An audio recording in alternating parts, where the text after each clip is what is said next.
delaying isn't going to And make it we're any all less awful. live! Hello, everybody. For now. And welcome back to the further adventures of the intrepid crew of the Berezaya Argia. Possibly the last adventure of the Berezaya Argia? Don't talk like that, you. I'm your fine. mouth. The mistress loves me. Oh, praise the mistress. You are so... So at any rate, to go quickly over what has gone before, our intrepid crew is working to rescue Ember from her imprisonment on board effectively an inspired airship that was... I'm at a spa. I don't know what you're talking about. Yeah, fair. She wasn't at a spa. Got my nails done. Proceeded to engage in some covert actions, Shiatsu Rhiannon and massage. Katari shush you, and then actually it was a very well thought out plan, to be honest, and was working quite well. Gavin creating a magical gateway, Barca and some of the crew, Nikali and Kaladin, holding the line there, so to speak. Gavin and some goblins holding the line on the other side of the gate. Rhiannon and Katari sneaking in to find Ember. And for the most part, the plan was working pretty well. The goblins were messing up the airship something fierce with their thorn launchers, and Maya dropping light bombs and messing up crew, and then of course everybody's endeavors to just fight off the hordes of inspired and a lot of Warforged that were in their employ or being controlled by the inspired, as it were. And everything seemed to be going pretty well until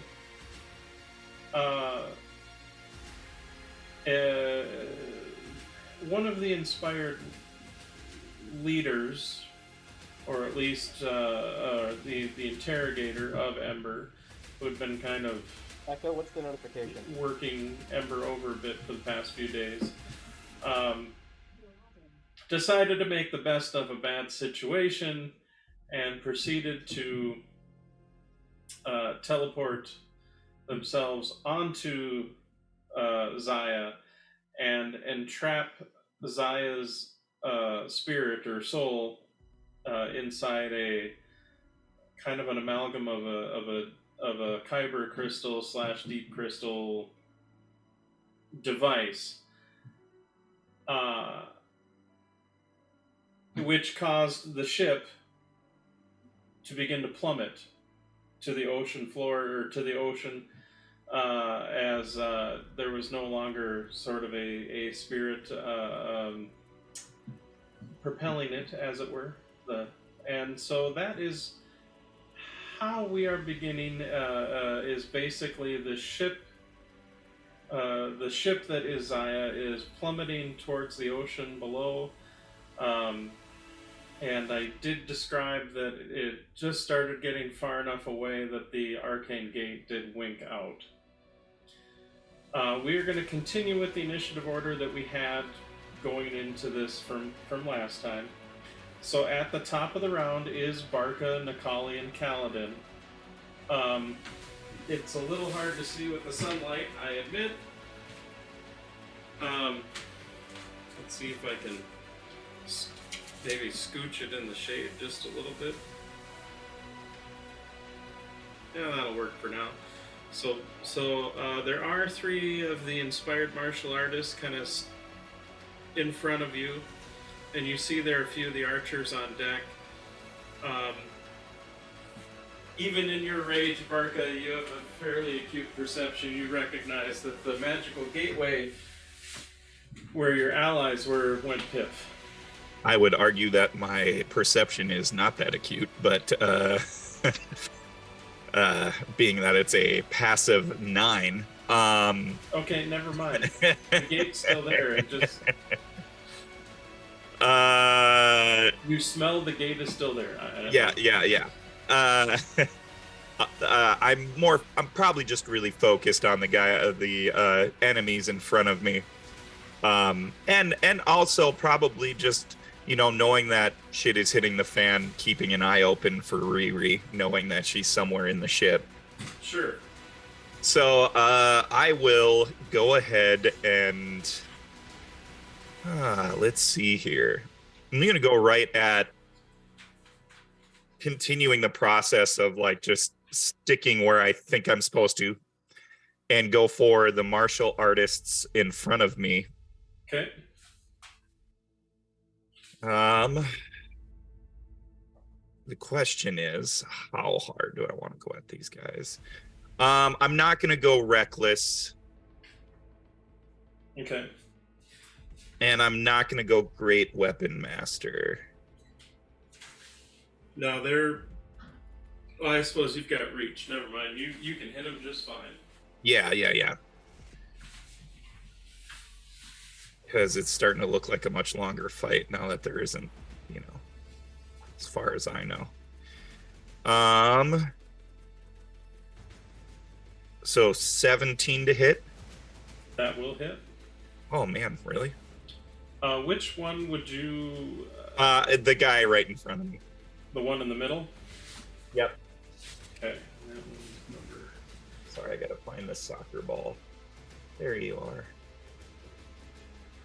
Yeah. 16 points of slashing. Okay. And then I'm going to swing again. Again, this is without all the extra additives. All right. 14 plus 8, 22 to hit. That will also hit. Okay. Oh, there we go. That's a decent roll. 9 plus 8 is 17 plus 3 rage. 20 for slashing. Dear Lord. Yeah. I mean, if I would have went great weapon master, it would have been 30. That's true. Definitely looking bloody. Okay. Just gonna hang in tight there. Okay.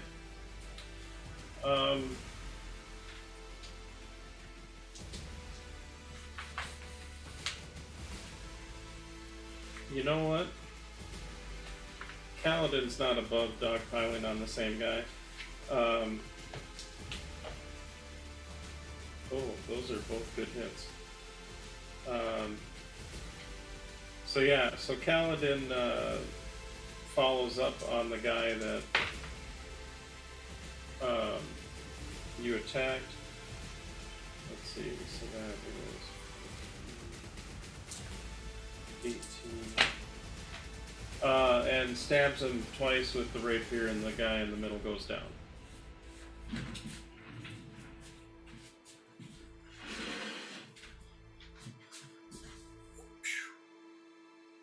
And technically he did have a 5-foot step up to do that.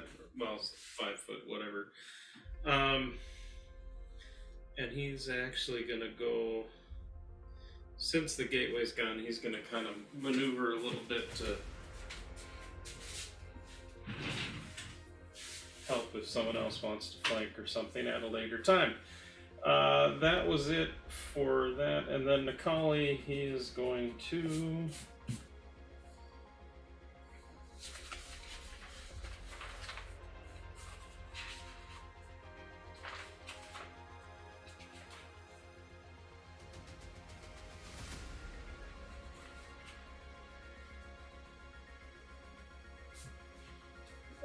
pulls out a wand and is going to lightning bolt the guy in front of him.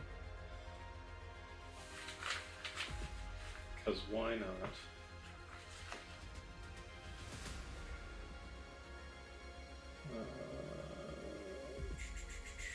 So that's a 15. That does not make it.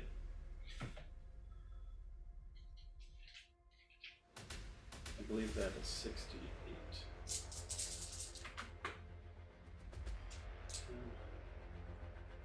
21, 25. Hey, it's exciting. I'm rolling dice. 2, 3.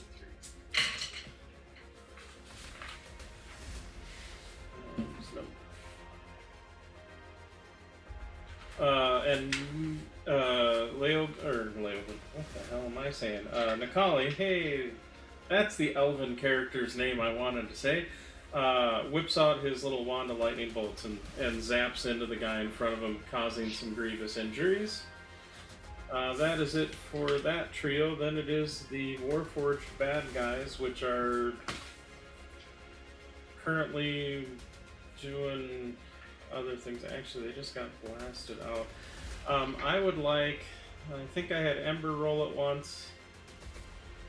Yeah, I'm out. I don't want responsibility anymore. I'd say Barca, go ahead and roll me a D6. Alrighty. Big money, no whammies.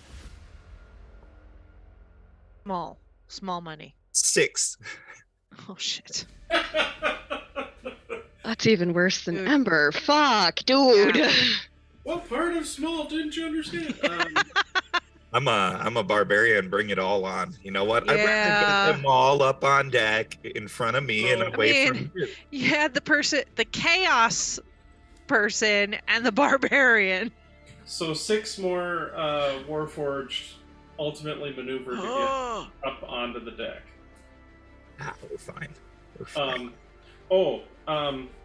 I'm just gonna have Costello go at the same time as Ember, just to keep things a little bit easier to That's organize. And funny enough, Ember, you and Costello are on deck. Or you're up, I should say.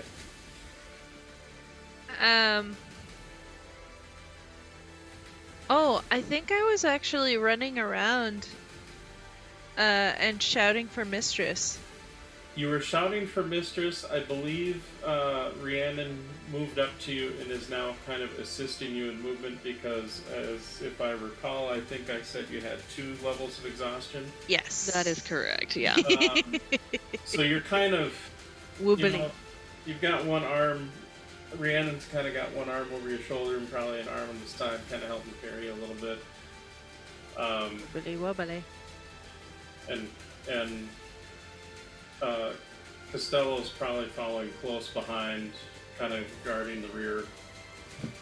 Oh, my knight in shining armor. You won him over. Knight of shining armor. Uh-huh. Is there...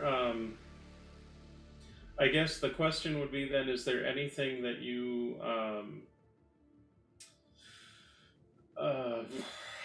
I'm pretty laser focused right now. I am looking for Mistress. Okay. I don't care if the ship is going down.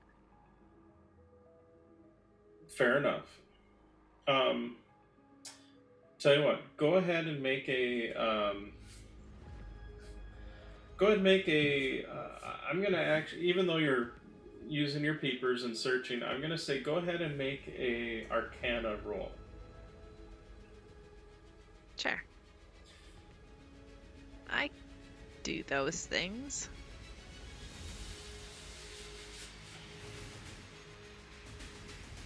Uh-huh. 12. Yep, no, you're kind of caught in the haze of screaming and don't really necessarily notice. You do not see any sign of her. If she is invisible, she is making sure to stay well out of your notice. Okay.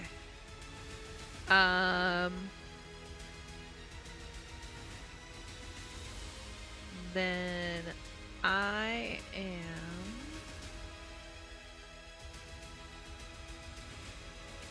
Nope, can't do that. Okay, cool. 'Cause 2 levels of exhaustion. Okay. I'm just going to ready a Eldritch Blast if I see Mistress. Okay. Easy enough.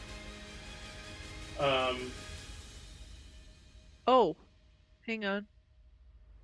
Oh, wait, never mind. Yep. Sorry. Nope, that's all right. I got slightly distracted. There was an extremely large squirrel literally outside my window. That's fair. And he was kind of giving me the side eye, like, got anything in there? Like, got any food in there? And it's like, no. I mean, yes, but no. Anyway. Yes, I am searching for Mistress Redding Eldritch Blast. That is my turn. All right. And Costello is basically just following up behind you guys. I suppose technically readying an action if a bad guy comes into view. So that will be your guys' turn. Maya. So you are inside your quarters. Mm-hmm. Currently in a bit of free fall. And maybe about, call it 10 feet away is roughly is this inspired woman whom we've not seen before, but wearing kind of a actually a fairly Spartan kind of toga-esque kind of dress. Like not a, and when I mean Spartan, not so much in like Sparta, but like Right. Not a whole lot of adornment or flair. It's just a pretty, pretty standard fare. In fact, the probably the most ostentatious thing she seems to have is this kind of deep crystal crown that kind of comes almost like fingers out of her hair, so to speak.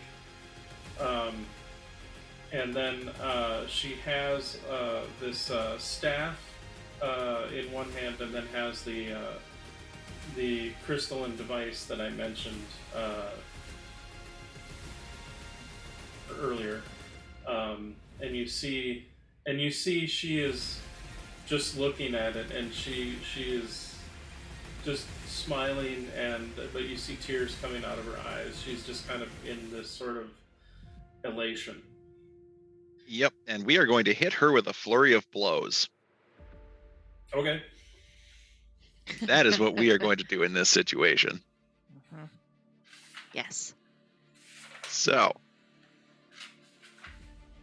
Oh, terrible start with a nat 1. Wow. Okay. And here's the thing: it's not so much that you're bad at hand-to-hand combat, because let's face it, you're fucking Amaya. It's the fact that literally the whole world is falling. Right. In terms of and like you're both like kind of up, like almost like up in the air. Like you're not your feet aren't even necessarily touching the deck at this point. In fact, you might even be bouncing. Like it takes you a moment to reorientate yourself a little bit because you're about to hit the ceiling. Sure. But quite frankly, you've had enough wibbly wobbly hand-to-hand combat airship stuff in you now that you're able to recover ultimately and kind of keep going. Yep. So with that, keep going. Second attack is an 18 to hit. Oh, that hits. And I'm going to spend a key point to make that a stunning strike. Okay. That's a con save? I believe so, but I'm double checking. Yes, con saving throw. Yeah, she got a 10. She's completely stunned. Beautiful. And what'd you do for damage?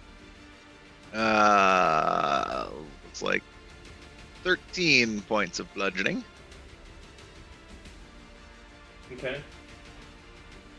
She's still up. It's weird, like, she didn't even really dodge. Like you missing the first one was, again, more because of your whole physics dynamic sort of shifting as everything's falling. But your second one, you clock her dead to rights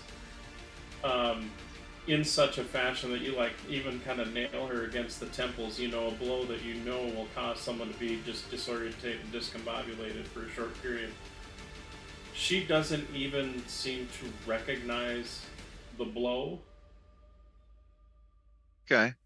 like, I mean, she took the damage. Like, you see the bruising, Right. tearing of the skin. Like, you hurt her. She just doesn't seem to acknowledge it. Like, she's kind of off in La La Land a little bit. Well, and she's stunned now too, so. And now she's stunned, which makes her even more discombobulated. Yeah. Yep. As for the third attack, that was a nat 20 to hit. Yeah. So that's going to deal another 16 points of bludgeoning damage. Okay. That one you managed to, like, kind of solidly crunch into her sternum. You hear even kind of the cracking of, like Fist of the North Star, that Sure. a little bit, and so you hear like the cracking of bones, like it's that audible sort of snap. And she does kind of drop down on one knee. Again, definitely, you definitely injured her. And you even see she kind of coughs up a little bit of blood, but still with a smile on her face, even as a little bit of blood is dripping down, and she's just like, and you see she finally looks up with that second, or with that last hit, kind of looks up from the crystal towards you, and just, it's beautiful. Anamaya will round out the last of her flurry of blows. Okay.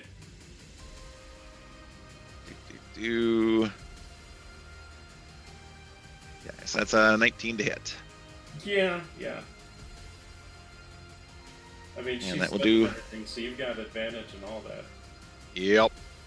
So another 13 points of bludgeoning damage.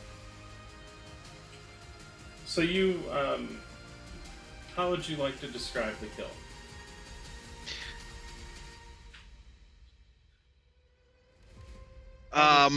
Low land. Woof.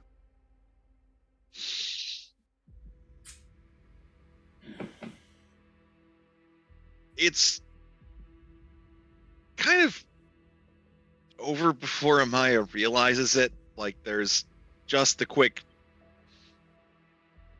She comes into the room, she's holding this crystal, Zaya's soul, spirit, whatever is in there, and Amaya just kind of, like, the world goes red for a second.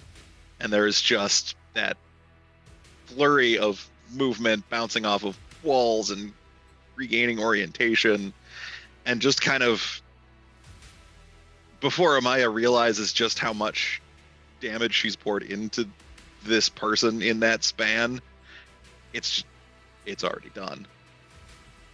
And then Amaya's just kind of going, as yet another emotion gets to wash over her. Now,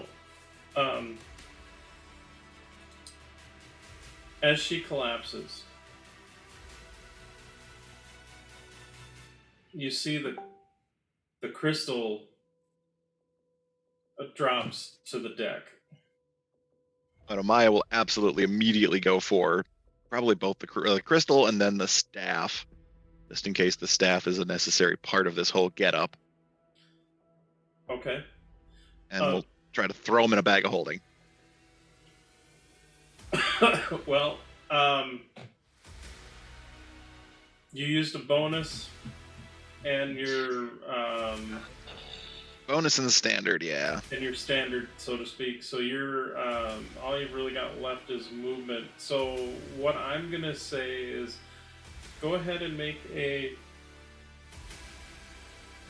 I'm gonna call it a dexterity save, and I'm gonna say with disadvantage because of the chaos of free falling. Okay. Dex save with disadvantage. Hot damn, that's still a 27. Okay.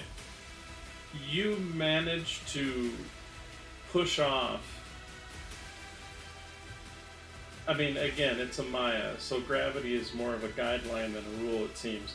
You manage to push off and get your body underneath the crystal so it does not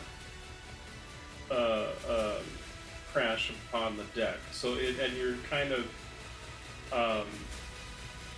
have it held cradled to you in very much, you'd make a running back crowd. You kind of have one arm tucking it into your stomach. Sounds about right. And we'll say that that's kind of about it where it is for you as far as that goes. Yep.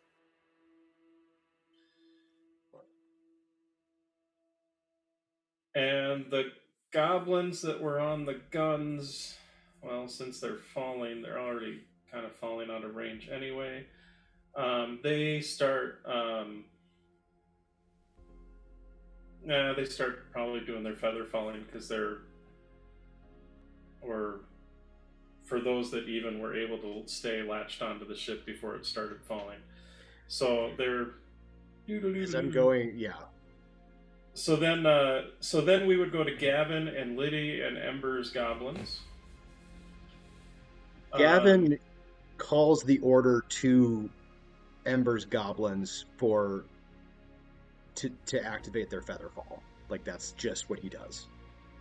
Okay. I was on deck when Amaya went below deck, correct? Yes, and you did hear... you didn't necessarily hear what was said, but you heard another person's voice, a woman's voice, you think. Like, you were not as close to her quarters, so you didn't necessarily hear what it was said, but you did hear another person's voice. And then you saw Amaya kind of swing in and engage with somebody. So, very quickly in Giant to Liddy, I will say, time to realize somebody's worst nightmare, and I cast Fly on myself and Liddy. Okay. Because a flying mimic is fucking horrifying. And I'm going to, because that's an action, I am then going to fly with all speed into Amaya's quarters. Okay. So you fly into Amaya's quarters. You see that she is... kind of on the floor. Next to her is this dead woman whom we've not seen before. Although... Does she even have a face anymore? Is it basically just chunky soup? I imagine she probably still has a face. The killing blow probably would have been a little bit more like neck snapping, head moving too quickly. You see this kind of fairly beautiful. I mean, not bad looking, but a lifeless corpse with her head kind of turned 180 degrees in the wrong direction, give or take. Young and leave a beautiful corpse. Got it. And you see Amaya is kind of laying next to her, cradling this the aforementioned crystal that has been aforementioned. There you go. Now, since I was there, Gavin is no dummy. I don't want to metagame anything here. Can he put together that that's probably where Zaya is, or do you want me to make an Arcana roll or something? What would be... I mean, Gavin bursting into the room, honestly, the arcane stuff, like, this is way above Amaya's pay grade, so she's probably, like, frantically looking at Gavin going, like, help, we need to put her back. How do I put her back? Let's do this. If we were using the passive perception rules, but for Arcana, what would your passive quote-unquote Arcana be? Like, if you just added... That is an excellent question. If I had a passive Arcana, because it's 10 plus the bonus, it would be 17. Okay.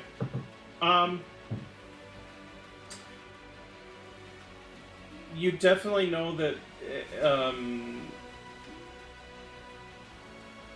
while you're maybe not 100% certain, you're like 95% certain that the crystal that is definitely giving off a lot of Kyber vibes even though it looks like it's more of that kind of mesh of the two, is probably having some sort of direct impact on why Zaya is currently falling effectively lifeless. Would I be able to glean with a 17, and if not, I would like to roll if breaking the crystal would solve our problem? That one I will make you roll. Okay. I have to roll a 10 or better on this, guys, to get better than what I've got for passive. Uh-huh.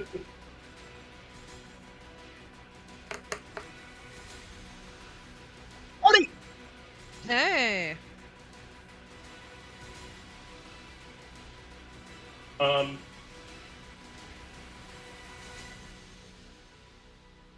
You are so admittedly, not a whole lot of our party deals with a ton of necromantic magics.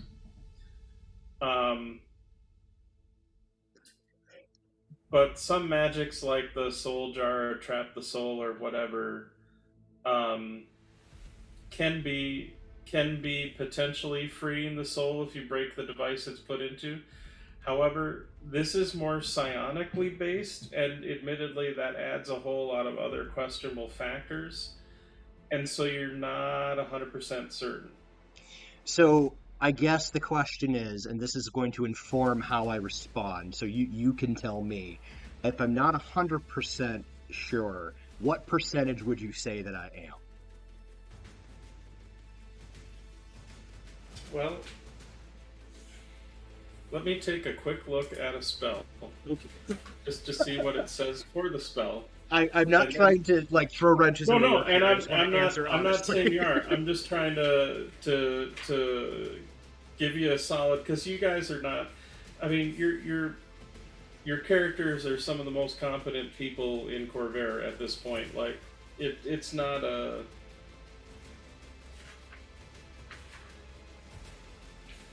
Like, your knowledge of things should be pretty good in general. I'm not going to argue that. Now, the question would be is, do they have the spell I'm thinking of?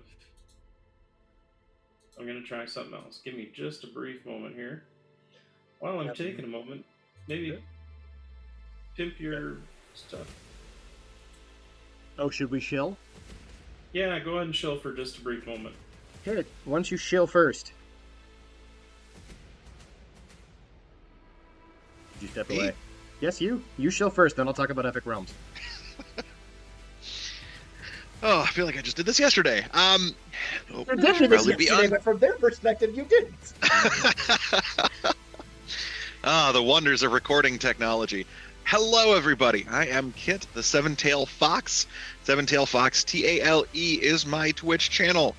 We would love it if you would come by and vibe, share some stories with us. We try to do stories or games that have good stories, or that we can make good stories in. Because we like stories. I've said stories so much, the word has lost all meaning. But feel free to come by, join us, vibe, share those stories with us. Nope, still no meaning. Tail. We'd love to have you there. A tail. Tale. Like the story. Yeah. Nope, still no meaning. Stories. Still has no meaning. My avatar is not functioning, so I'm going to have to go on cam. Oh, darn. Ruh-roh. Stories. Stories. Hi, I am not Epic_Realms, but he's a friend of ours. And I'm going to shill for him right now. Epic_Realms is a very good friend of the show. He's an actual real-life person of friend of most of us. I genuinely don't know if Darren has met him. But he runs his stream over at Epic_Realms here on Twitch. He does podcast recordings where he interviews people in the RPG industry and in movies and in writing. Recently, he started branching out into pretty potent personalities in the paranormal. Is there a P word that means realm? In the paranormal milieu, He does RPG stuff. He does all kinds of stuff, and he does regular video gaming as well. Lots of fun, lots of crazy stuff. He just did the one chip challenge. By the time this airs, it'll have been a while. But he did do the one chip challenge and almost died. Not literally, but I thought for a moment his eyes were legit gonna pop out his head. But yeah, so you should definitely go check out his stream as well. That is once again epic_realms. Does he interview people that tell stories? He does interview people that tell stories. Are there lots of stories? There's lots of stories. Some of my favorite stories that were told is in story form were the storied authors of Kevin Hearn and the storied voice actor known as Luke Daniels, who wrote and subsequently voiced the audiobook for one of my favorite book series. So there's that. One of your favorite series of stories? It's one of my favorite series of stories. Stories. Yep, still Lots has of no stories. Exactly. So yeah, like Ed Greenwood and Who also write stories. who also have Eric's got to created, be a little thing called Forgotten Realms. For those that are Just like, a little You story. might have heard of just it. a little thing. You might A have. Maybe little you've heard of story. So yes, Epic has done a lot. I must say, with the sun, and this is totally off tangent. I know. We're gonna do this with the sun kind of creeping in the way it is there, Bear. Yeah. That actually is a really cool effect. Yeah, it looks like you're sitting kind of It's- in like a smoke-filled room. Or like a godly effect. I'm here It's for it. it's technically called a lens flare There you or go. a sunburst in the video world. Good to know. Jumping back real quick here, I took a quick look at a couple of spells that off the top of my head, and I'm gonna slightly retcon what I told you, Mr. Gavin. Oh. A lot of the necromantic spells actually tend not to go super good for someone if the device is typically smashed.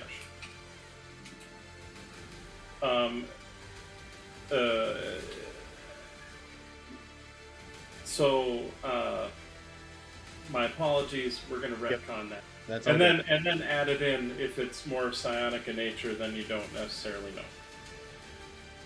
Do with that All right. what you. So as Gavin's last little Hail Mary here, because this really is reaching, he dives deep inside of himself and he touches that well of dark shadow power that grants him the energy and ability to do the things that he does.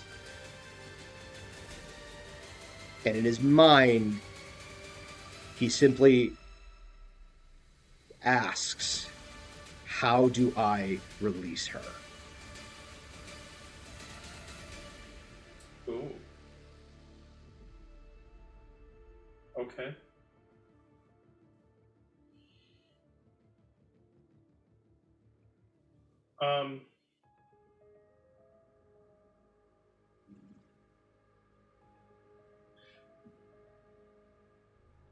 So you get this feeling, this sense of rage, anger, pain, all kind of conflicting as you feel.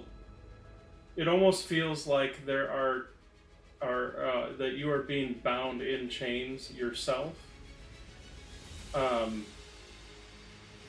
And the frustration of the futility of trying to break free, like and the thing is your arms are kind of like pulled away from you, like you can't even necessarily reach yourself, and you're standing and kind of forced to sort of stand, but the chains are almost holding you up, even if your body kind of sags. But even more so, you even feel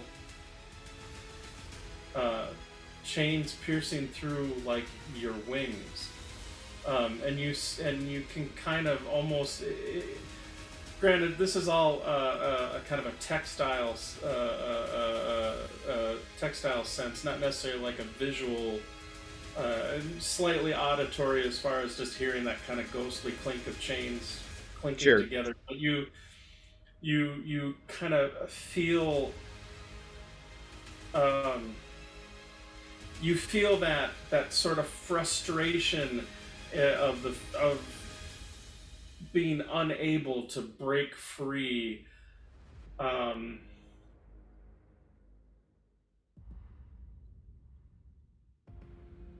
then you see, well, or feel,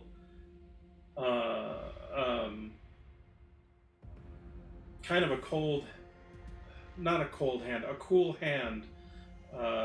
Cool, not so much in the sense of like actual temperature wise, but almost in the calming sense. Sure. On your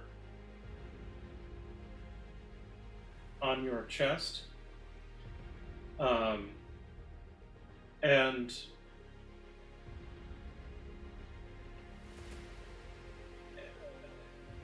as if someone is trying to sort of aid you.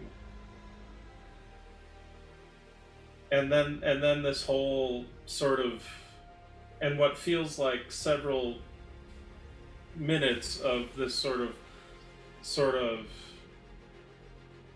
kind of awash in these sort of weird emotional sort of imagery, for lack of a better term. You kind of come back to your present. You realize it's only been however long it's been. As best as you can tell, well, actually, I will go ahead and allow you to make an insight roll, considering sort of that textual, so to speak, imagery you're sort of feeling. Fuck. 8. Right now, with the chaos of everything going on and the fear of your impending doom, you're not able to necessarily process exactly what this all means, because as you kind of come back into focus, the adrenaline spikes and goes, right, falling to my death. So we will leave it at that. Next on the list is Rhiannon and Katari. I will just end my turn with, whatever you do, don't break it. And that's where I'll end it. Okay.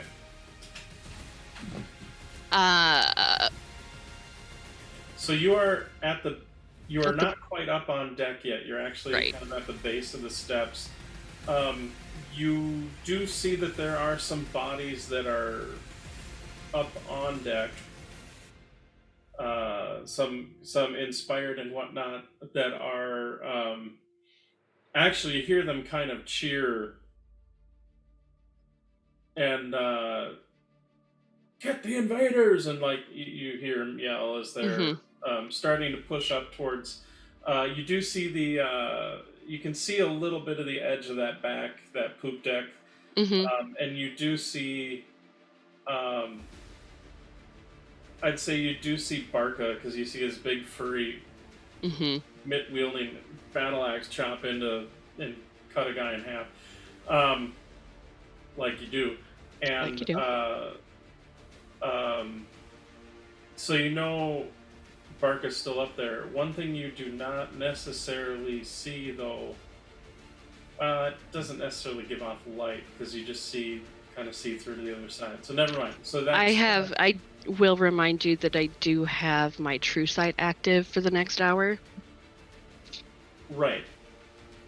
That will help as far as seeing things that are. Okay.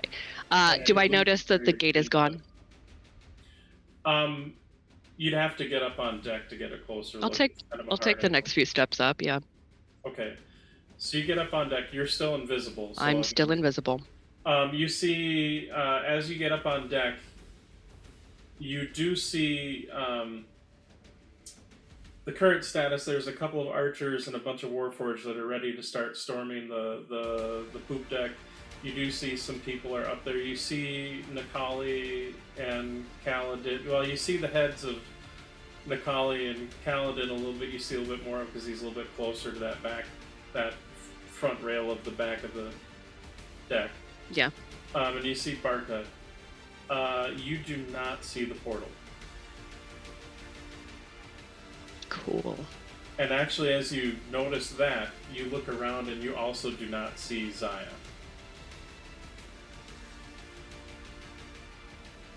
Okay. Well. And I will say, what's your like passive insight? My passive insight is only a 16. So with that, you do see that there are a couple of inspired looking over the edge, and they were the ones cheering. Considering my intellect, can I connect the dots?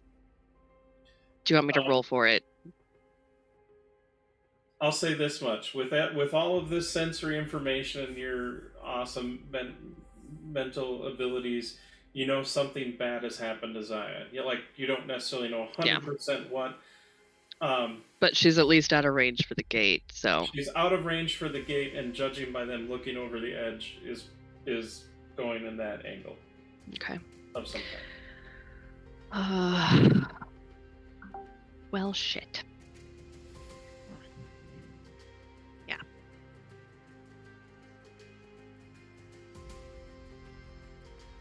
Okay.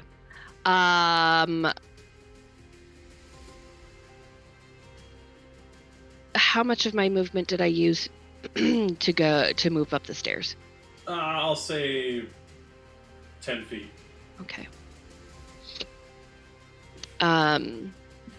I will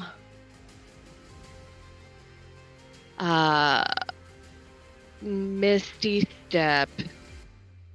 Nope. Yep. Yeah. I will Misty Step so that I can get past the gigantic group of bad dudes. And that's 30 feet, remind That's you. 30 feet. Mm-hmm. So I'll walk, run, Misty Step, run, whatever I need to do to get past them. So, not counting your movement up the stairs, Misty Step would get you about here if you wanted to get on the back deck. Can I get to the helm? And then you can use your movement to get to the helm. Just to let you know, though, there are 2 martial artists there. Cool. Don't care. And you'll be effectively standing in between them to get to... Okay.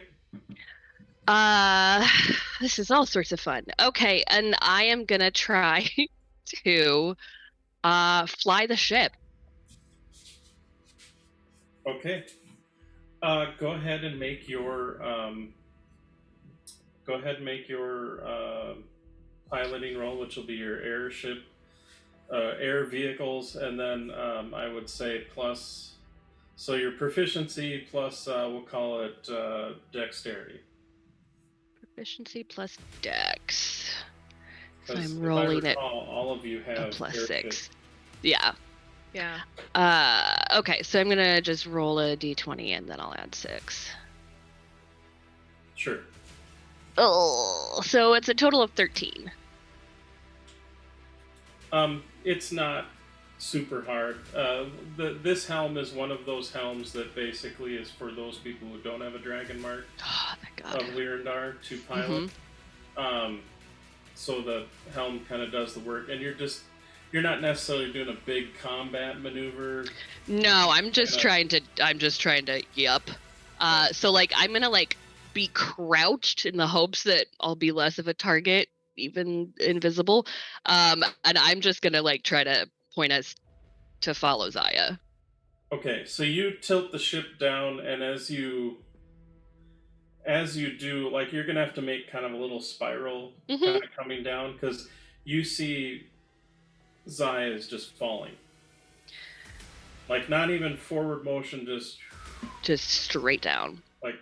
More or less straight out of the sky. Okay. Yep.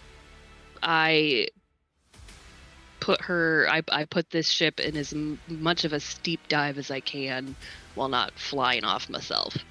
Sure. And that is my turn. Okay. And Katari just kind of. So Ember, you see this. Well, you see Katari, because I think did Katari appear? No, I don't know if Katari appeared when you. No, she did not. So you see this younger gal, about maybe in her teens, wearing kind of dark, but darker colored clothing, kind of appear next to you. Doesn't appear to be armed that you can see, but has the similar kind of style, somewhat similar style hair to Amaya, and in fact, being a little loopy, you even kind of like you're almost about to say, Amaya! like, yeah. Oh, you came for me, and I give her a big hug. Okay, and you kind of feel this sort of awkward pat, and then it's like, I'm her sister. Oh, There's a lot going Amaya, on. you're cute. And I give her a little playful punch. And you see, she looks over at the Warforged, who's a little defensive, but realizes that the Warforged is not there to harm you, and looks at him and goes, "Is she drunk?" Like,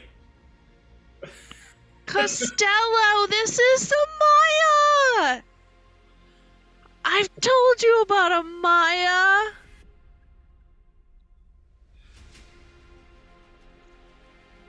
Yay. Right. And so she kind of grabs your arm and then throws it over her shoulder. It's like, right, it's time to get you out of here. And then you feel like, well, for you, Ember, the world seems the same. But for everybody else, feels the ship tip, and you see Katari's like, oh, that ain't good. And proceeds to... We need to find the mistress, though. I can't leave without her. That's just silly. Yeah, we'll get... She's like, all right, we'll find her. And I mean, you can make an insight check as far as you feel with that, but regardless, she starts to aid you. Actually, yes. Yes, I will. Okay. Go ahead and roll. It is a... 17. Hold on, it is an ability check, so it would be with disadvantage. Oh.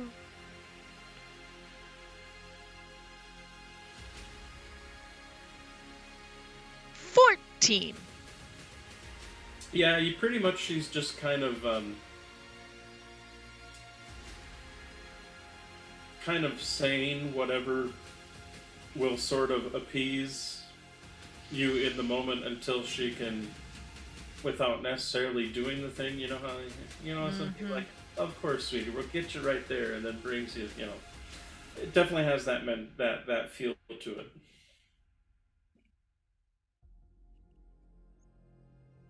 So, I don't think it's my turn. Or is it my turn? It is not your turn. So after that would be the archers. So,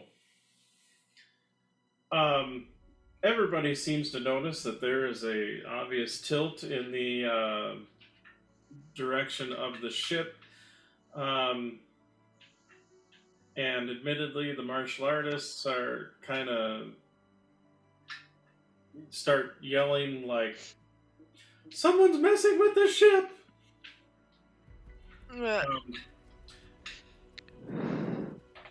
Nah, that's just Zaya being Zaya. Tuck and roll, baby! Woo! However, the archers are oblivious to that, so they are going to pump arrows into Barca and Nikali and Kaladin. So Barca, does a 24 to 25 hit you? Yep. That will be for 8 damage and 8 damage. 8 damage.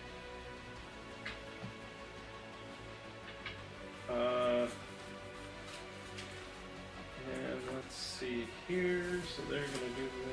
Oh, and actually, add 8 more to that.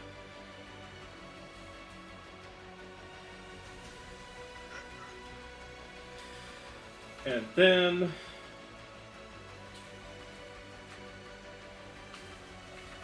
the collie is going to get hit once. So that is for 15.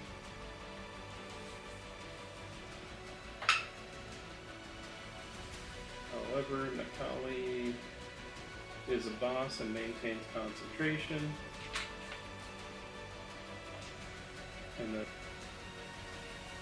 And then Kaladin got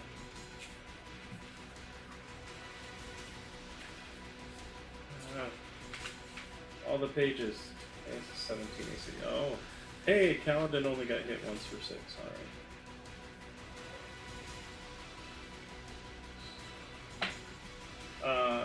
So the arrows start going flying, and Rhiannon, it's probably a good thing you ducked as several arrows go whizzing barely past your head, and one thunks into the ground next to you.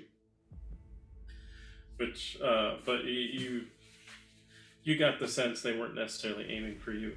The martial artist guys, they have no idea necessarily what's going on with the ship because they've got an intelligence of +3. Let's see if they can figure it out. Nope, they got a 12. They're busy fighting. Never mind. So this guy is going to move up to here, and is I think going to start by attacking Barca. And then we'll see what happens after that. And then the other one, since Nakali is already there, is gonna, or Kaladin is already there, is gonna just beat the crap out of Nakali. So, so Barca does a 19 hit you? Yes. Okay, so you will take 7 bludgeoning damage, and then I need you to make a Constitution saving throw. Okay. That is a dirty 20. So you are not stunned. The second attack that would have been on you, I rolled a nat 1, so that missed. The third attack, this martial artist is going to take a swing at Nakali, which unfortunately will hit Nakali. And I think for Nakali, yeah, we'll try to do a stun on Nakali as well. Oh, shit. So pops Nakali. Nakali is stunned. Now I'm going to roll for his concentration. When you do wrap up with this, I will have a sentinel attack. Unfortunately, I rolled a 1 on the concentration check. So, Rhiannon, you all of a sudden do become visible.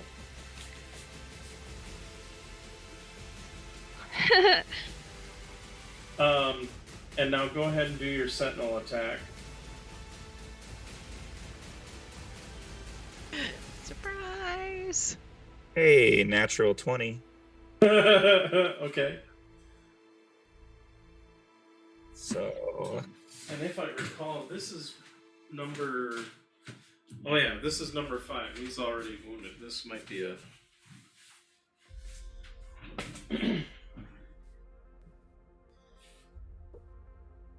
All right.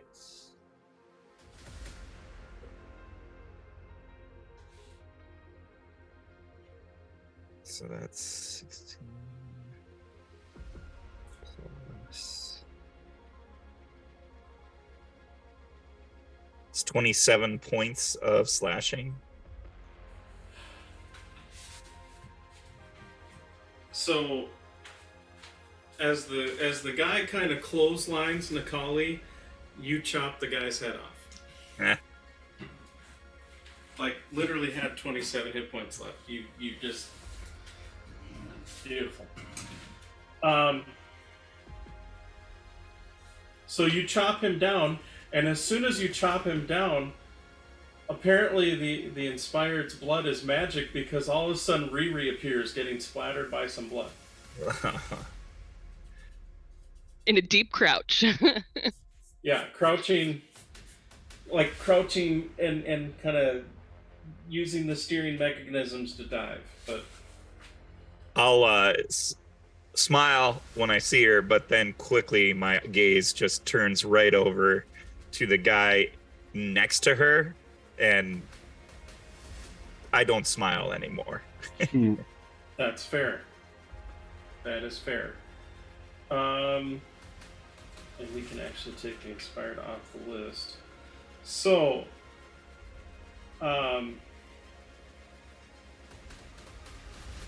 Zaya continues to fall.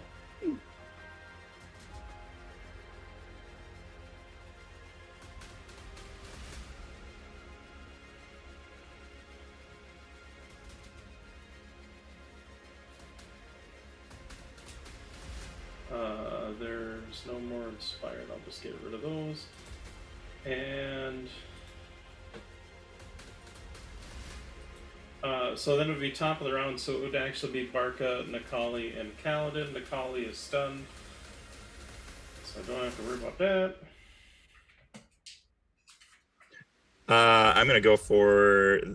I'm gonna walk right up to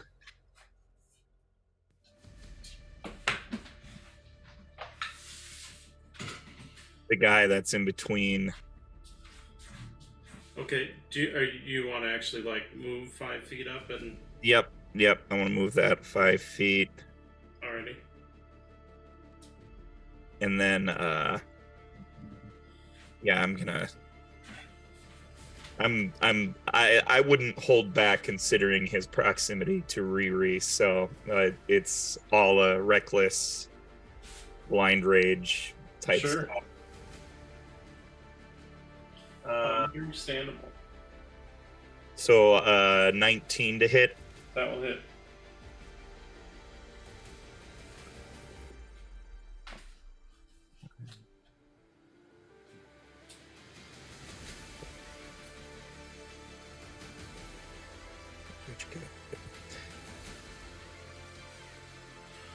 That's 27 points of slashing damage.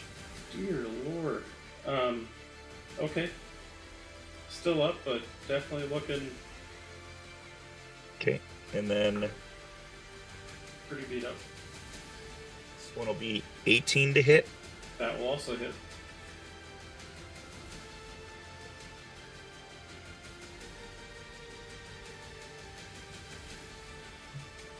So that's going to be 27 points of slashing. Got- Resistant. I like this. Still up barely, but definitely bloody.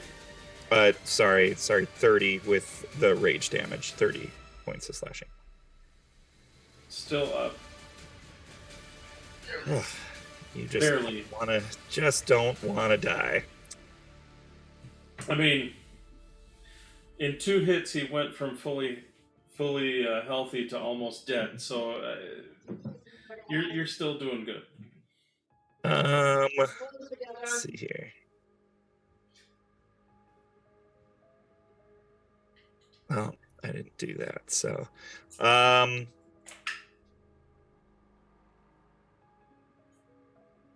If it. I want to move. Okay.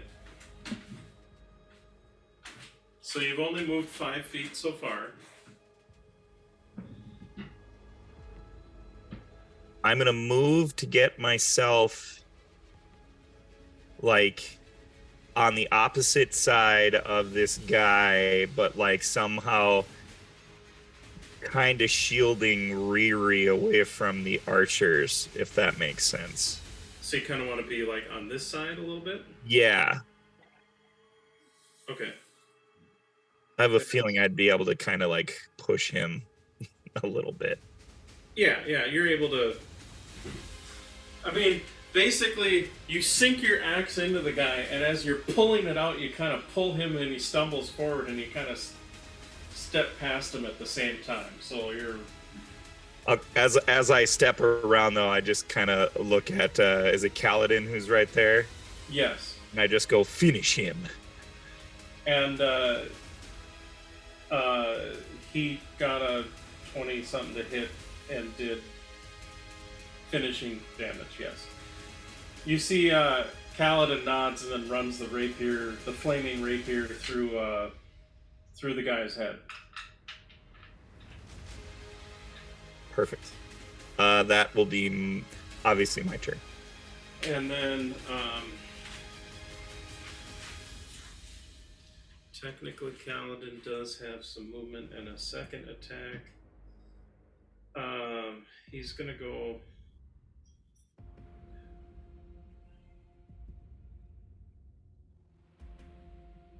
He's gonna move to there. I mean, his attack will be done, but to basically kind of force him to come up the stairs one at a time, kind of deal. And that will be it for Kaladin. So then it is the Warforged. Hey, the Warforged are going to start charging up and doing things like attacking.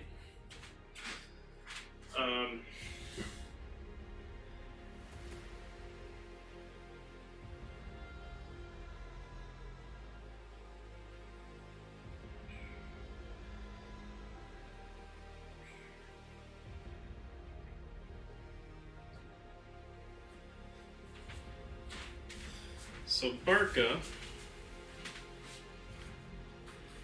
we're going to start with the guys that are more or less on you. Only one of them can actually kind of get into melee with you. So it attacks with its arm blade. Does a 17 hit? Just, yeah. Okay, but a 15 does not, so that would just be 6 damage there. The other two that are behind that one are going to, yeah, you know, they're still going to attack you. You're the biggest threat. So they chuck javelins at you. One was an 11 to hit, the other one was an 18. 18 hits. So that will be for 6 piercing damage.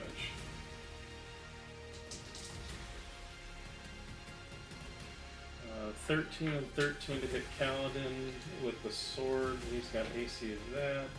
17, so those miss, and then they're gonna chuck javelins at him. That javelin unfortunately will hit for 6 damage. So he's still actually doing pretty good. That is it for the Warforged. Then it is Ember and Costello. So, Ember, you and Costello and now Katari are basically at the base of the steps. Do you want to move up or what?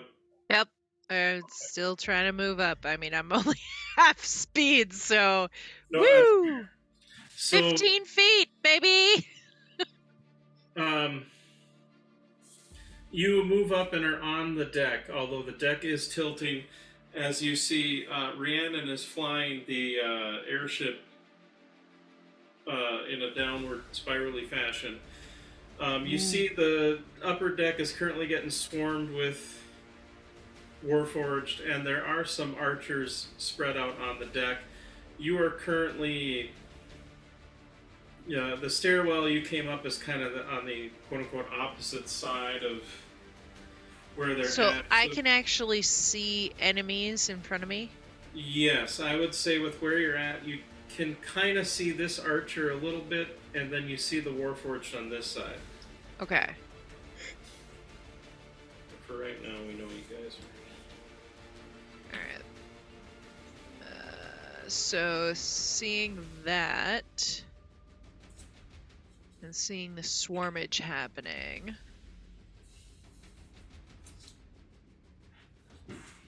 Sorry, since the sunlight is all over this, I'm gonna. No. I realize it doesn't. It kind of bleaches out all the lines, so it doesn't really help. It's... Unless I do. Hey, I'll do that. That might help a little bit. So if I can hit that archer, if it's within 60 feet of me, Easily. so 10 feet around it. Okay.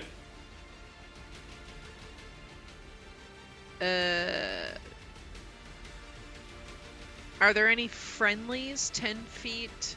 No, there are no friendlies near the archers that you can see. Sweet. So then I'm going to cast Shatter. Okay. Now I'm going to scream. Now, just to let you know, if it helps, I mean, I'm really kind of only using the back end as actually at scale. So like these 3 archers aren't lined up in a line right here, right in front of the back deck. They're kind of spread. They're spread out a little bit. That being I'm trying said, to create a path, like a hole. Sure. That being said, go ahead and pick even or odd. Odd. And I rolled a 5. So you will be able to get 2 of the archers in this. What saving throw do they have to roll? Sweet. Shatter would be a So I think it's a saving throw, right? It's a con save, 16. Okay. I'm doing it at 3rd level. They both fail. Sweet. So let's see, what numbers do I have here? 1, 3, and 1, 2, 3. Oh, beautiful. So that's 26 points of thunder damage as I panic scream. Sorry, you said 26? Yep. And then the ones that failed that are still alive. They are both still up, but they are. You definitely rattled their cage. Okay. On a fail. But they did both fail their save, so yeah. Yep. Hang on. There's more that happen. Gotcha.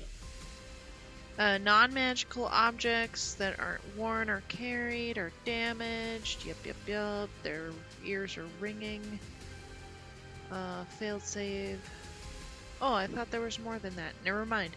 They're not like deafened or anything? Or? If there's any creatures that are made of inorganic material such as stone, crystal, or metal, they have disadvantage on the saving throw. But that's it. Nope. Okay. I thought they were deaf. Never mind. Nope. Fair enough. I mean, you still did a ton of damage to them and rang their. To say you rang their bell is an understatement.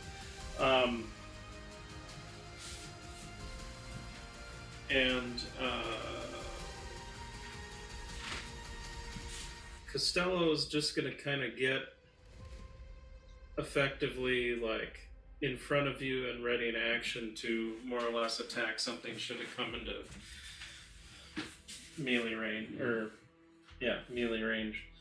So that'll be it for Costello. So then it is Amaya. And for all intents and purposes, the goblins that featherfall are going to be now more or less out of the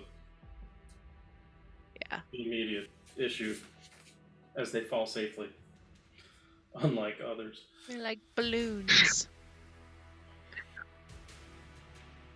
Well, if Gavin doesn't seem to have an immediate idea of how to fix things, then Amaya is going to put the orb that has Zaya into her bag of holding to kind of further protect it from any bouncing around going on. Wait, are you sure you want to do that?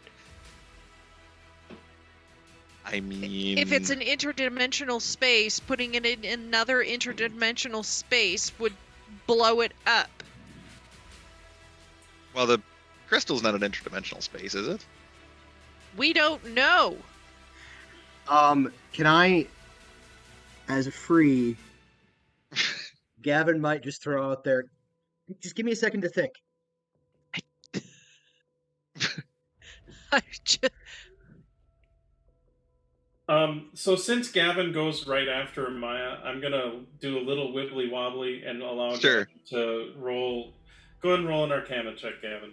Well, I have That two works. questions. I have two questions. I will roll the Arcana if that is what you want me to do. However,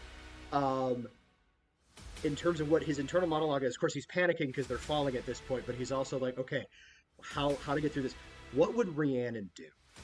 So he would start trying to use intellect and logic to work his way through this. So if that's an Arcana roll, I will roll an Arcana roll. If it's an investigation roll, I will roll an investigation roll. I'd rather roll Arcana because I'm a fucking I would proficient in that. still like you to roll Arcana, as you are literally you're using Rhiannon's deductive reasoning to go as far as going through the steps to try and get past the panic and remember your education. But it's still your education, so to speak, in the arcane arts, of which you are quite talented in. Better than an 8, but still only a 15.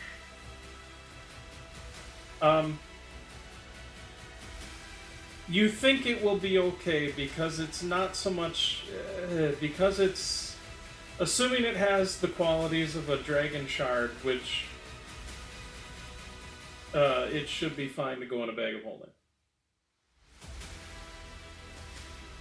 It's not so much of a I mean, granted, with the deep crystal amalgam in it, it may give it some other funky properties, but in general, a kyber shard is meant to trap something within it. It's not considered really an extra dimensional space in that sense. So Gavin's like, all right, you can put it in the bag of holding. Look, if that's Zaya, this is just a shell. We can do something, but I can get us out of here.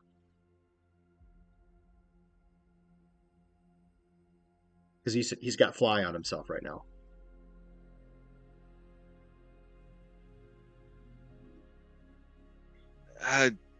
Yes, give you a minute. Make sure the others are seen too. And Amaya's basically Everybody else is off the ship. We have to make our way back up. So Maya, I'll say a move action to stow the orb. And he kind of like he's holding out a hand, like "Come with me if you want. Let's get to the chopper," kind of thing. Maya is also going to grab the staff that the inspired woman was holding, and honestly, anything else that the only other thing that really sticks out is the staff and the crown. Okay. So the staff, the crown, the orb, all of those are going in the bag of holding, and then if... Well, hold on.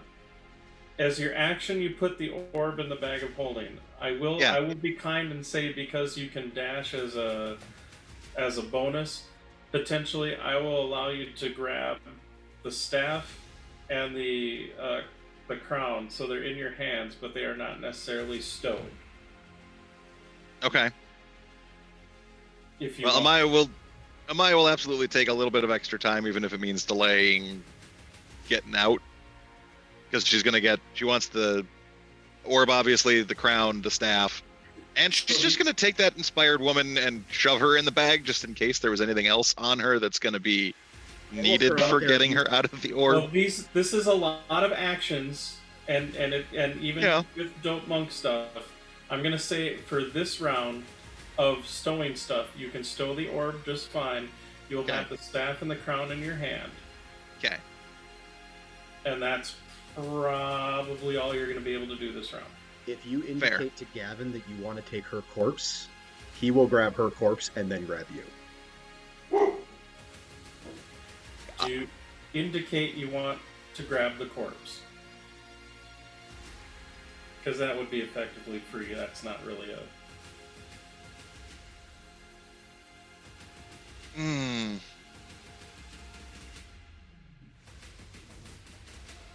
Yeah, that's going to be a toss-up. Hold on. Let me roll something to decide for me.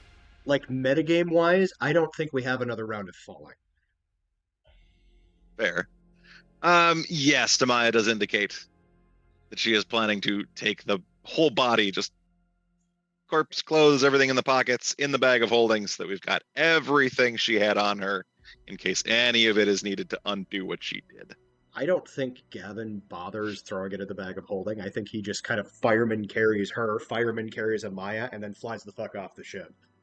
And that's fair, because realistically, to shoving an object into a bag of holding is one thing. Shoving a lifeless corpse into a bag of holding takes a little bit more time.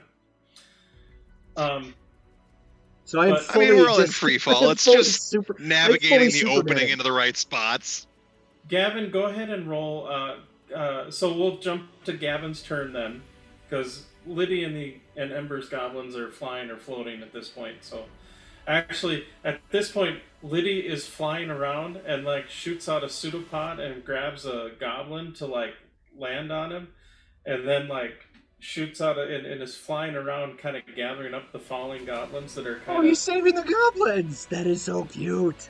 I mean, the That goblins is are precious. not in fear of necessarily dying, Well, but he's consolidating the goblins, which is still kind he's of cool. well. And then the funny thing is because he has the adhesion thing. So like you see goblins like hanging stuck underneath the chest that is Liddy. You get the pseudopod to like frog them towards him, and then just lets go, and they stick to it. Yeah, it's like Frogger basically, just. But Liddy's just flying around and like gathering up the goblins. I don't hate that at all. So Rhiannon, it is now your turn, and well, your and Katari's turn. Yeah. Am I in immediate danger You at the moment? actually not. Barca moved in to basically start engaging the Warforged. Kaladin kind of did the same on the other end. I mean, there's fights that are somewhat nearby, and there's archers, but who now see that someone's flying the airship, which makes sense now why it's dropping. So you do. You're out of. I wouldn't say you're out of melee danger. We'll put it that way. Cool. All right. I will assume that it is going to take my action to continue to fly the ship. So I am going to use my action to continue piloting this ship in, again, a decidedly downward trajectory. Not one that I can pull out of. Can I tell how close to the... Not one that I cannot pull out of in time before hitting the water. Can I tell how close we are to this ocean? You are about... you're just starting. You just kind of started your descent last round, so I'm gonna say you're probably still about a good. I'd say like you figure you're roughly maybe 2,000 feet up, give or take. So you're probably now at about 1,500. Okay. And Zaya is falling, and you're guessing is another 500 feet or so below you. Okay. Okay. So yes, I will continue to point the ship downward as much as possible. And then I am going to use meta magic to quicken a spell. Ooh. So that I can cast as a bonus action. Okay. And I am going to, because I'm a yogurt and fruit cups. Got it. dick, I would like to drop a fireball. Okay. Can I center it in such a way that from what I can see, that I can hit like as many of the dangerous things without hitting my buddies? Yeah, like you can. I'd say you can definitely hit any of the groups of Warforged.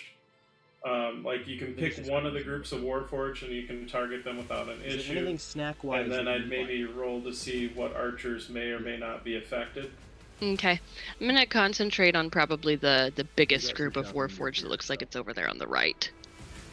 Yeah, I mean, it's kind of 3 and 3. It's okay. At this point, there's 3 kind of on Barca's side, and there's 3. I just see like clusters of stuff. So Here, let me try. And I realize it probably doesn't help, but so there's 3 Warforged here that are kind of going up to attack Barca. There's 3 Warforged here that are on the steps, kind of attacking Kaladin. Okay. You shush. And then the archers aren't necessarily right there, but they're on the deck. Mm-hmm.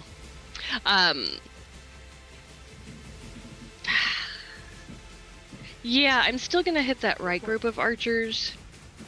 This group? Or that right, yeah, of Warforged.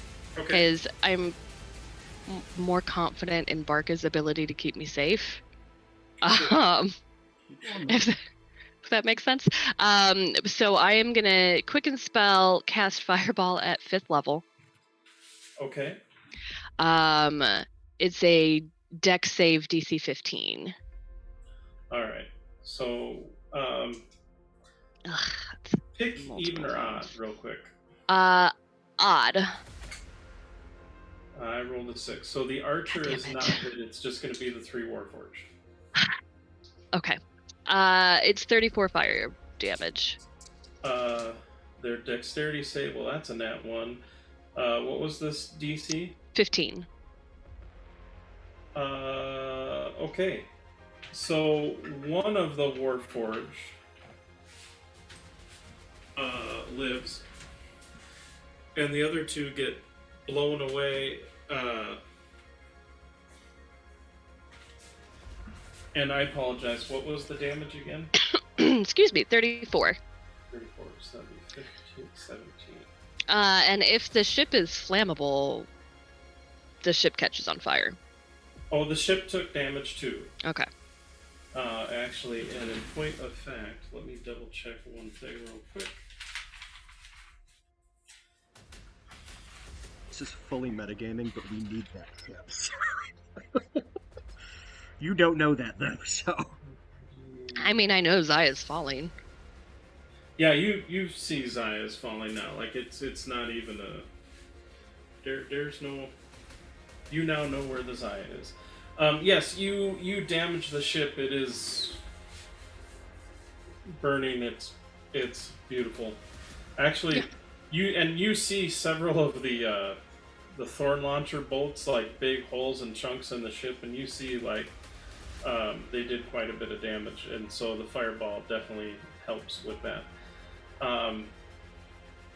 But yeah, that'll be the end of Rhiannon's turn. Okay. And then Katari's doing whatever Katari's doing. Yeah, Katari is going to.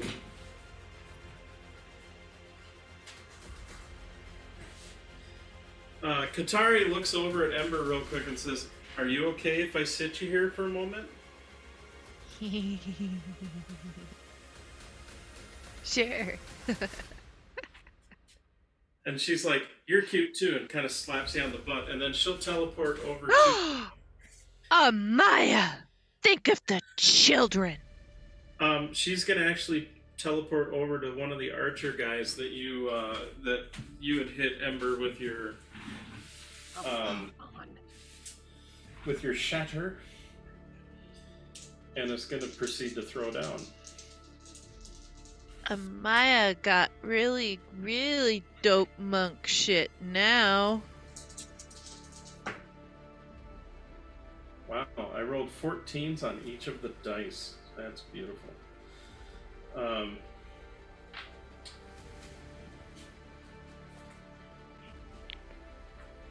we're gonna spend it. Oh my god, okay, well, consistency is key. There you go.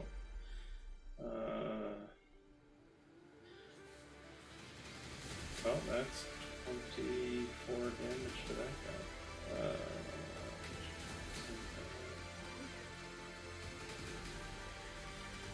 guy.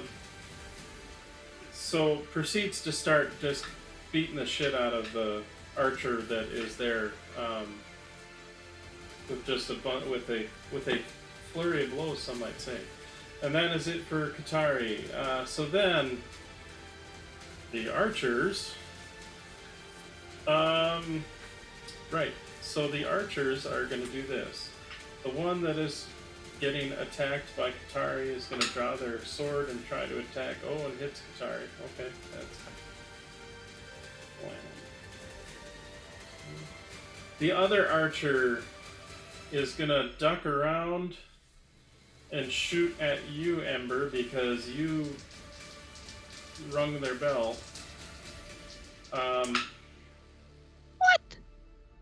Does a 14 hit you? No. Does a 23 hit you?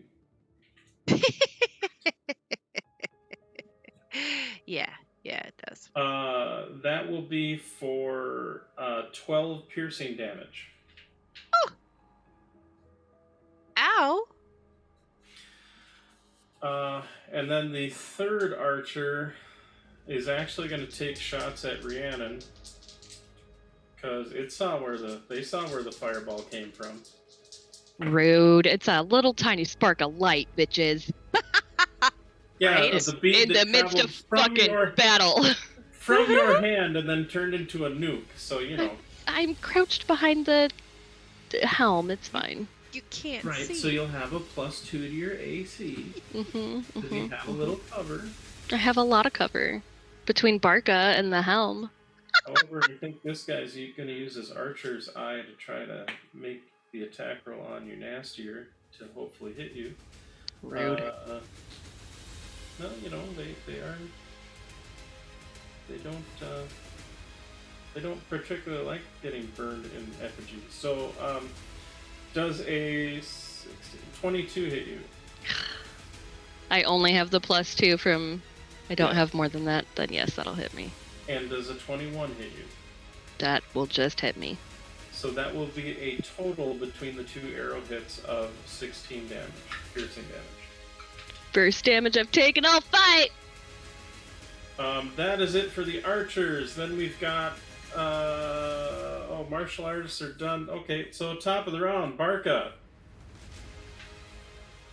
Barca is going to take a swing at the guy that's right on him there. And I'm going to do the whole within, the whole accoutrement and whatnot. Okay. So reckless and great weapon and all that good stuff. Okay. Now, for your first attack, the Warforged that is standing behind that Warforged is going to use their reaction to impose disadvantage. So your first attack is going to be a straight attack. Noted.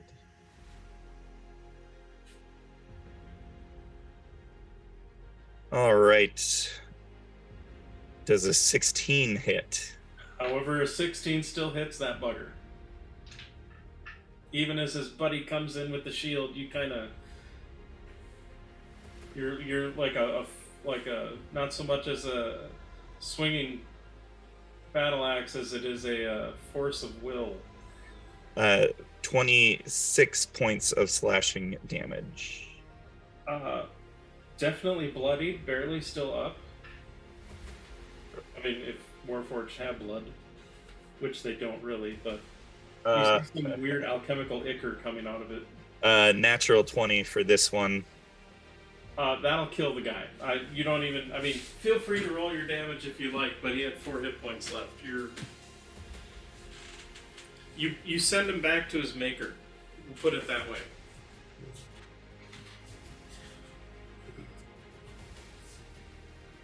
That'd have been for 42 points of slashing damage. Good God. So I will say this much. Normally, when it comes to bad guys, if they drop to 0, I call them out. Like, I don't worry about them kind of bleeding out, making death saves like you guys do, because you're players, and quite frankly, it's way more bookkeeping. But realistically, you did so much damage with that hit that it would auto-kill them anyway. Like, even if they were a player, you doubled their hit point in damage. Yeah, Barca. So... Beast of the pit. Beast of the pit. So that was with your second hit, yes? Yes. Do you have any other attacks? Yes, I do, because I just killed someone with Great Weapon Master. So I'm going to move forward 5 feet. And sorry, as a slight housekeeping thing, Zaya falls further. I step forward to kind of just plug that hole between what looks like some sort of ballista or whatnot. Yeah, it's some sort of catapulty thing. And I'm going to take my attack.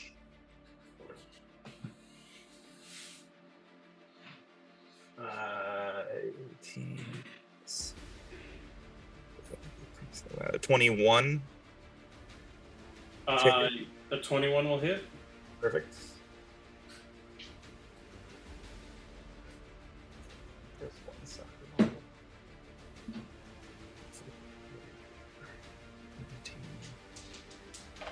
22 points of slashing damage. Okay, it's barely up, but again, you're just savaging the shit out of these things. That's yep, that is my turn. All right. Kaladin is going to move down and attack that Warforged.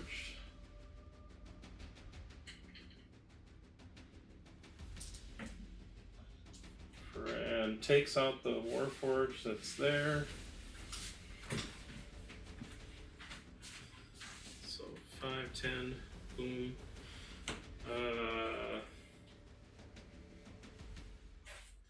And we'll say, pick even or odd for me, someone. Even. And I rolled a 2.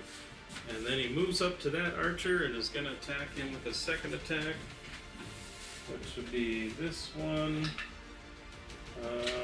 But a 13 does not hit the archer. Okay.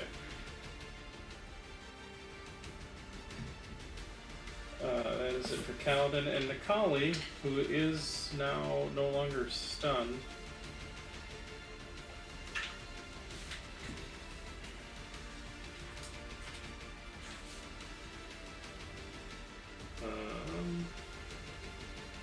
is going to kind of move up to next to you, Rhiannon.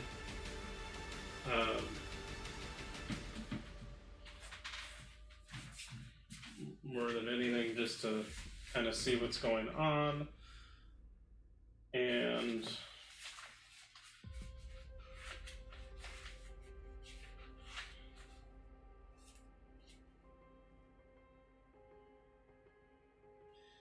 yeah, he doesn't really have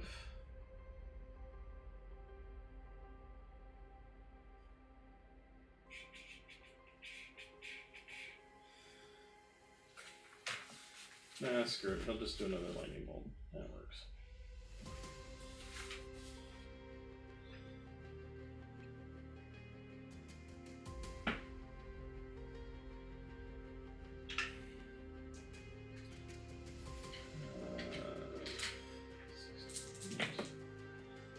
$10, 20, 22, 28. So Barca, this guy that you savage, you see a lightning bolt just picks him off.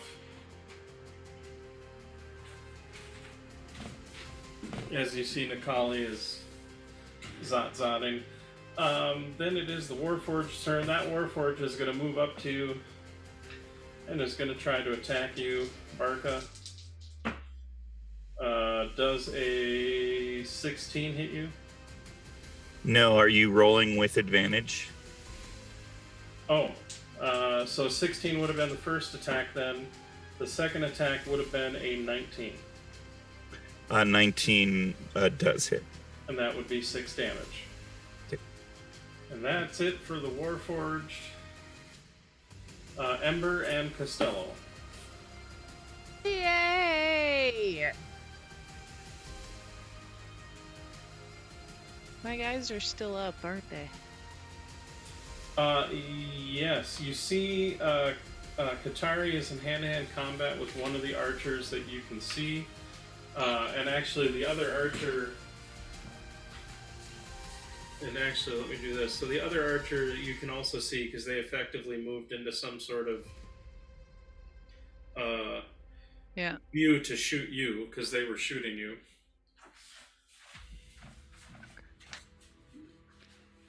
For what that's worth. Okay, so that initial plan is not going to work a second time, because I would hit Katari. Yes, And she that would be in the blast. is effectively a Maya. You would be hitting Amaya. Now that being said, you know Amaya also has dope monk shit and has been in fireballs and other things before. They do. They have the dope monk shit. As I'm totally trying to get you in trouble. Totally are. Okay, how far? I'm still far back, yeah. I'd say from the archers, you're probably like 30, maybe 30, 40 feet. 30, 40? Okay. So you're not super far.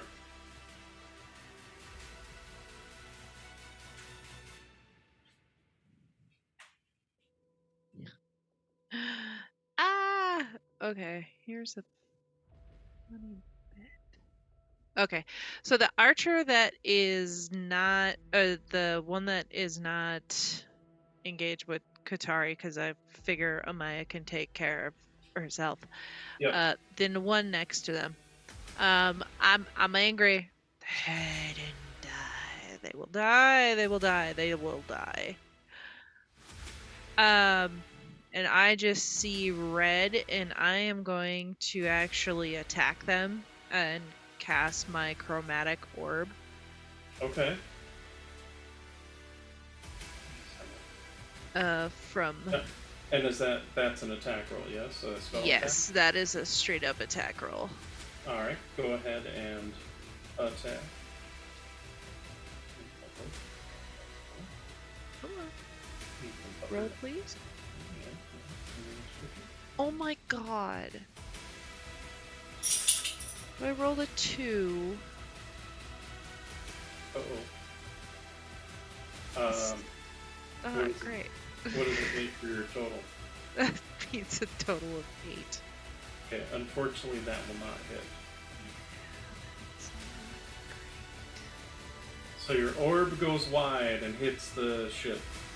Not that it really matters, splashes harmlessly off of the spar of the ship. Awesome. Is there anything else you would like to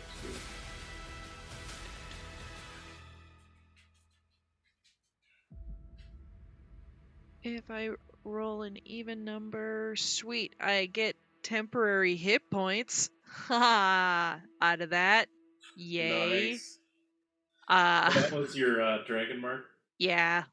Nice. So there's Awesome. Okay. I get to roll my hit die.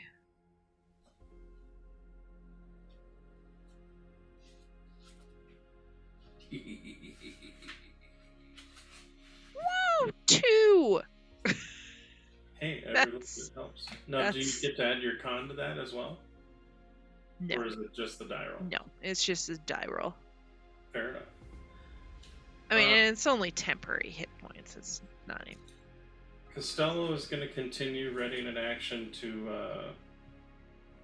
attack if something gets into melee to attack you or him. Oh, I am going to move 15 feet forward. Okay. So I'm just going to like zombie walk forward, see red, and blast off my orb. Okay, so I'm going to do this So I'm going to put your figure... Actually, so where I'm putting your figure in Costello right now is where you would be in relationship to these guys right here. Okay, perfect. And in fact, I'm going to move these down to, just to kind of give them a little more space on the map.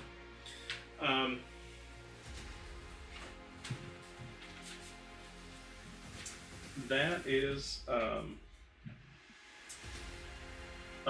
that it for Ember and Costello then? Yeah. Then it is Amaya.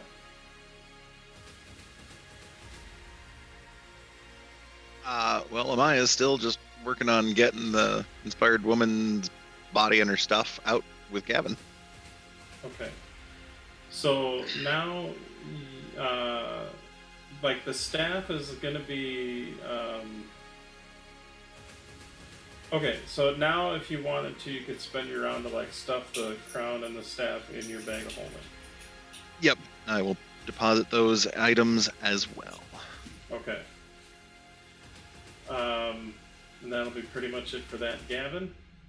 Yeah, Gavin's gonna actually, as he's gonna fly like up and out of the ship, and he's gonna start heading up towards the airship that everybody else is on right now. Okay. And he's actually going to, as Amaya is frantically like putting stuff in the bag of holding, he's like, "Leave me the body just for a second. I'm not gonna lose it. I promise." It's going to take more than a round of actions or the two of you working together to get a body in a bag of holding. Because the aperture of a bag of holding is not. No, I know. But basically, he's just indicating Amaya just to leave him the body for now. I will say, Gavin, go ahead and roll me a. Just go ahead and roll me a strength roll, or I'd say athletics.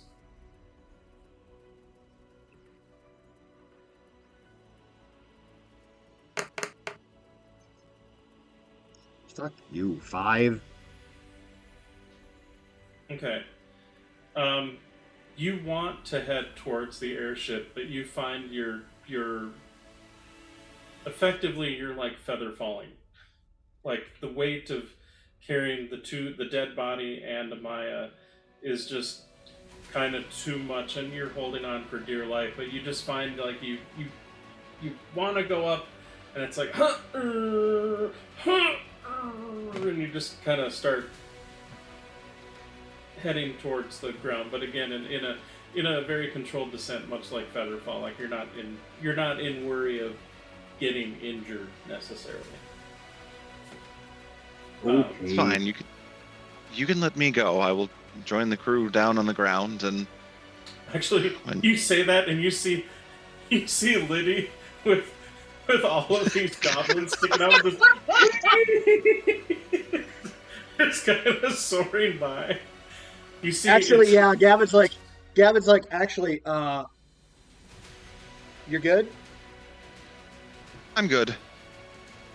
All right. Just make sure you keep the body and anything that might be in her pockets. Oh no! If she has anything, I want to make sure we keep it. But I need it as a tool for now. So he's gonna let Amaya go and then fly straight out. Now, well, I will say, Amaya. So you are flying.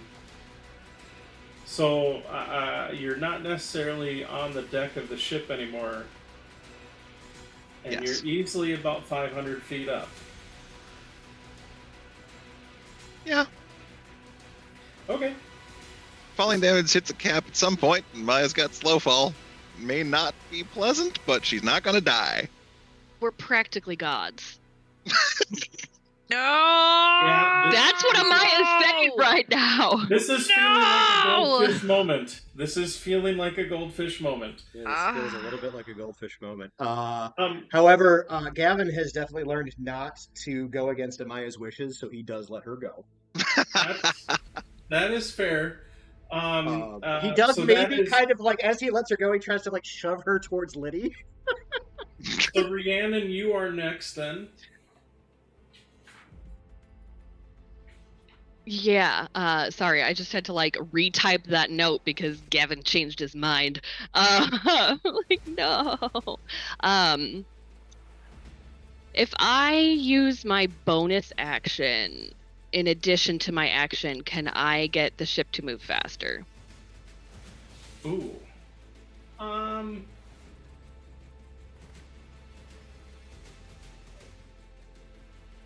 Sure. Yeah. Yeah. I'll say if you do your full round, absolutely. Yeah, I'll do a full round and just continue. I want to potentially try to catch as many of the crew as I can, or at least get closer to Zaya. That's fair. You see, you get to roughly about the same level as Gavin, and you see he's got a dead body over his shoulder, and then as you're nearing him, he lets go of Amaya. Continue. I will assume that Amaya told him to, because nobody wants to fight with her.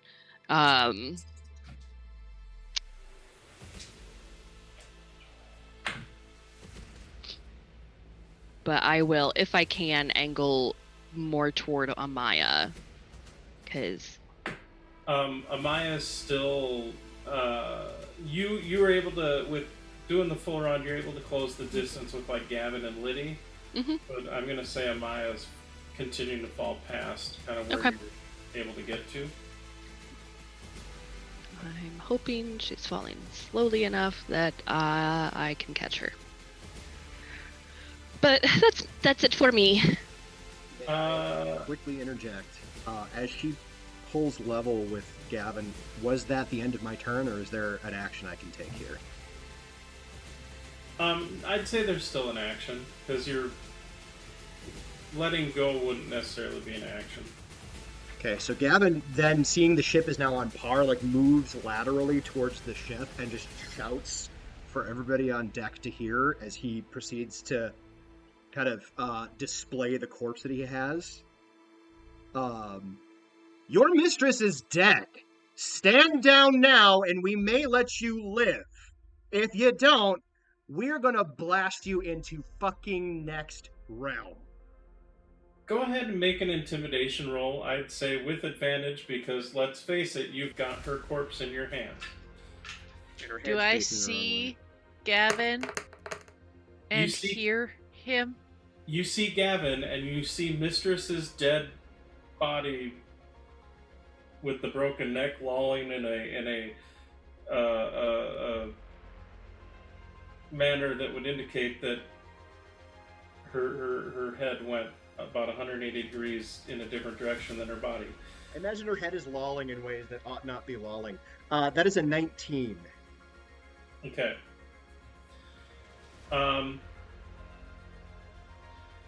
Katari continues beating the piss out of the guy who's got 1 hit point left because unfortunately didn't do enough damage. But then it comes to the people's turns and they surrender, which will effectively get us out of combat. Now, if you'll give me just a moment, I need to look up the rules for falling damage real quick here. Well, I will say we've been going for about 2 hours. Do you want to take this opportunity to go on a break? Actually, this would be a great time to take a break. Let's go ahead and do that. That way I can look some stuff up real quick here. Hey guys, so we'll be back in about 10 minutes. Get up, take a pee, do your thing. We'll see you soon.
We are live again. Welcome back. So, I took a quick look at something. So it just takes a reaction to slow fall. Doesn't say anything about needing to be near any other objects or anything to slow fall off of. It no longer does in 5e, no. It's kind of broken. So, Amaya, you will take 76 falling damage minus whatever your slow falling is. My slow falling reduces it by 60, so I will take that 16 points of damage. That is insane. That is disgusting. You It literally really is. just like fell out of a falling airplane 500 feet. and just ducked and rolled. That's a 50-story building, and you superhero land for 16 points of damage. That's Now, insane. I will say this much. In terms of in real life, I mean, it can happen. while it does not happen often, Yeah. there is actually a story of a skydiver who jumped out of a plane. Neither of their parachutes worked. Hmm. They hit the Yep. ground, bounced twice, and lived without even a broken bone. Yep. So, That's not even the first case either. right. So stranger things have happened. Yep. And dope monk shit. Yeah. That's Dope fucking monk shit. Yep. And that amount Um, just keeps going up as I gain monk levels. That is so disgusting. however, It's on the Amaya- level of those crazy parkourers. Amaya, since you are keeping track of the damage that Zaya has suffered, Zaya also takes 76 damage. Could be far worse. Okay. Yeah, no, I expected. I expected a lot worse, and I thought I rolled fairly good, but You definitely rolled above average. 20d6. I mean, Only get- I suppose if you think of it in terms of the average human being in this world has maybe 8 hit points. Right. Yeah. So if you think of it in that context, that just killed a human being almost 10 times over. Right. But as we can all pretty much agree on, Amaya is anything but average. Well, quite frankly, all of you are anything but average at this point. Well, as you have noted, we're in the higher echelons of people in the world. So You are. You are. Very much so.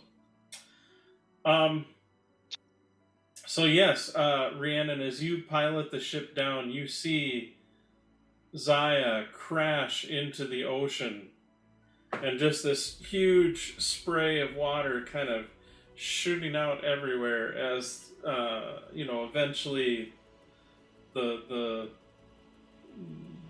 airship of Berezaya floats to the surface. Like, it doesn't sink necessarily. Okay. it may eventually, but it is currently. She's you- not in smithereens, so Not in smithereens. And then you do see, like, maybe a hair second after that, Amaya, like, superhero landing onto the deck. God. Oh, I wish I could do that. You bruise your knee. Bruce. Oh Bruising me. no. Right. Tweaked my ankle a little bit and couldn't quite stick the landing, so judges are going to take off some points. In That particular, the fucking Russian Russian judge. judge, Yep. Every time. No, it was France. It was France. Rhiannon will take the ship to, like, hover.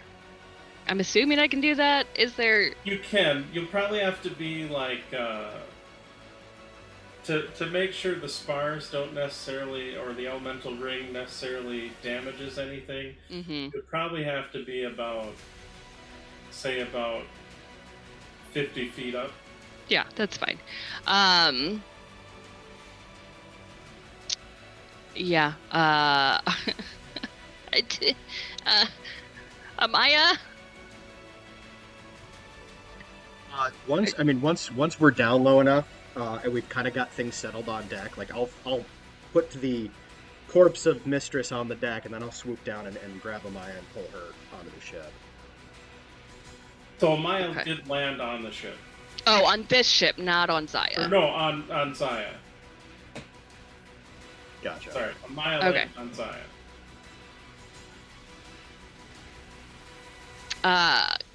I'll turn. I guess look at Gavin. Can you bring Amaya up here? Yeah, he puts the corpse down and he kind of looks over at Kaladin, Liddy, and Nikali. And he's like, not Kaladin, Barca, and Nikali. Sorry. She may have something that would allow us to bring Zaya back. Nobody touches her but people we trust. Bring Zaya back. What exactly happened to Zaya? Still working that out, but let me go get Amaya and we can have this conversation. So he flies down, grabs Amaya.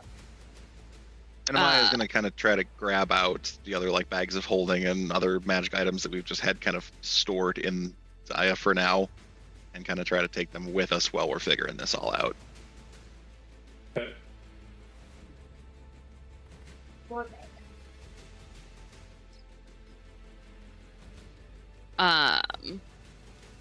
If we have our goblins and stuff, because I miss maybe Liddy touched out. I don't know how that works. In fact, Ember, is you're in this, kind of fuzzy haze, especially as the adrenaline is starting to wear off.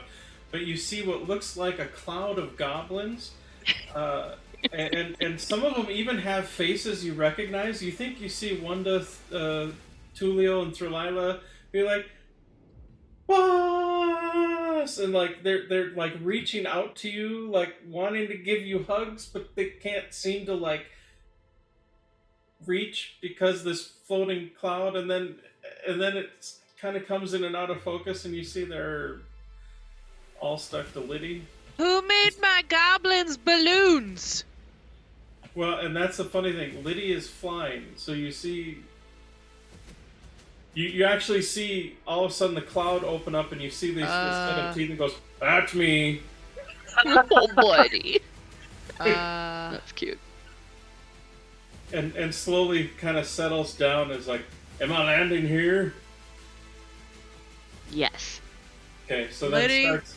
You see you are goblins start beautiful dropping and onto terrifying. Liddy. That was quite epic, Liddy. Just gonna say this now: if Gavin isn't with the group or dies or anything like that, I'm playing Liddy. You're playing Liddy. Yeah. It's fair. So I will say, as Gavin kind of comes back up on the ship, his look has changed just a wee.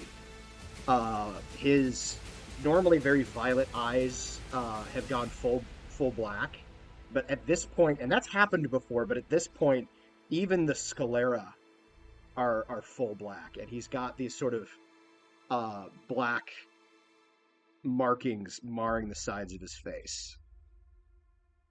Okay. Rhiannon definitely takes note of that. Here's the thing: you're not even sure Gavin is aware of it. We can deal with that later.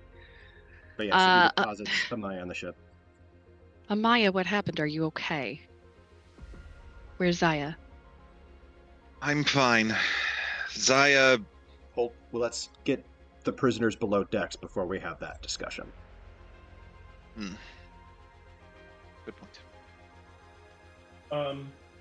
So tell you what, we're gonna make a couple of quick rolls here just to let you know roughly how many. Because admittedly, you guys plowed through a good chunk of their people that were on here. I wasn't keeping track of exact numbers, but you done beat up a lot of people. We're gonna say there's about 9 Warforged soldiers, 5 of the archers,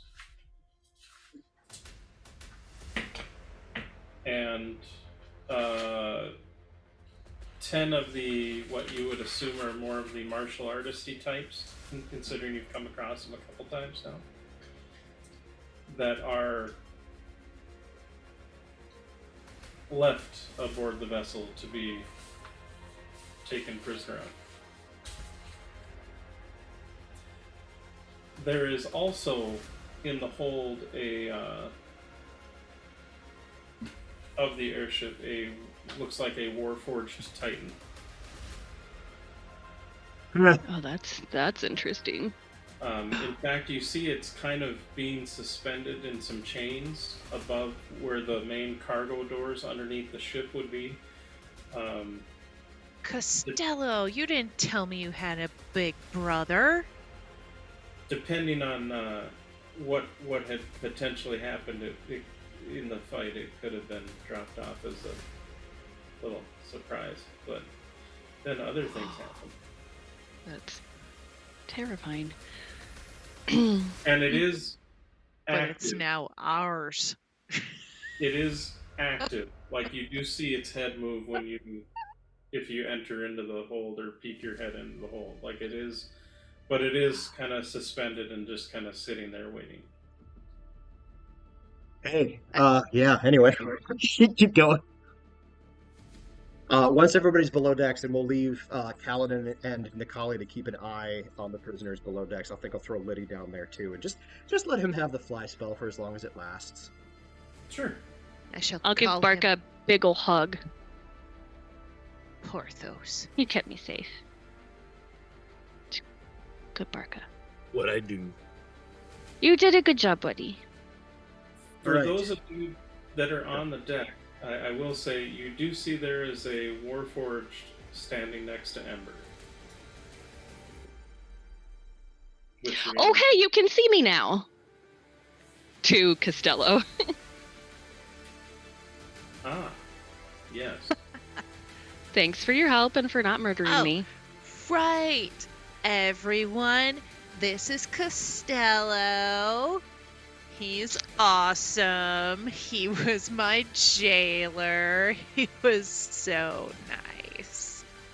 We had good times, didn't we, Costello? In case you can't tell, Ember's been through a lot. And you see at that point, because Ember's kind of like leaning hard on Costello a little bit with as she's pointing him out to everybody. So you see kind of his little arm blade goes back in, and he kind of just sort of scoops her up. I'm going to now. Here's the thing. I don't think she's down any hit points. So this. Oh, is yes, really I am. Are you? She is Oh. now, yeah. Yes, Okay, I am. Gavin is going to hit her with Healing Hands, which doesn't do a ton, but it does heal. I'm looking for the actual number here. I've never used this effing thing. Oh, is this Heal- your It's Azamar thing? from the Azamar. I mean, I'm not like Death's Door, but Right, but you're also like you're beaten up, you're loopy, and Gavin has this thing where he cares about you. So heal 12. What? Heal 12? Heal 12. Yes. Does Ember look like she's bloodied? Not bloodied Okay. anymore. Okay. Then I'll hold on to my spells just in case. Yeah. Not that I'm trying to convince any of you to use spells, but you do see like Katari, Nikali, and Kaladin are all kind of minorly injured. Do any of them look bloodied? No. Then they can deal with it. Just in case something fucking else happens. I don't want to dish out all my spells. Are you bleeding? No, you're fine. I am not 100% sure what happened. Gavin turns to Maya. Where's Saya? I believe that what Narashti was originally sent to do, to transfer Zaya to a different vessel, is what they've done. Only they seem to have put her in one of these kyber shards. What? Show me. I'll reach into the bag of holding and pull it out. Okay. Not hand it over, but we'll pull it out. Now that we're in a calmer moment, Brian, I'm going to be doing this in my head, but I'm going to be going over the message that was sent to me by my patron and try to figure out what the hell he was talking about. Sure. Go ahead and make a. Go ahead and make we'll call it an insight. So good at those. I mean, it No, sucks that it's a little bit of metaphor and. I fully support the use of insight in this instance. Like as a storyteller and a GM, like I get it; it makes perfect sense. It just happens that is one of my weakest skills. Sure. So, insight. There it is. Oh, I might baby. I might start discussing it with Rhiannon at this point. Okay. We'll deal with your bullshit. No, I wouldn't say that. Yeah, but we'll talk about that later. We need to deal with Zaya now. This may pertain to getting Zaya out. That's why I'm trying to have this conversation with you right now.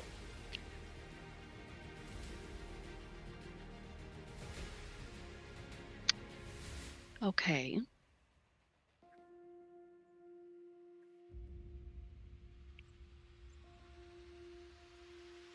I'm just going to tuck the orb back in the bag of holding.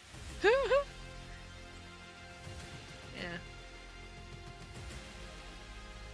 And my Katari kind of moves up close to you and is like,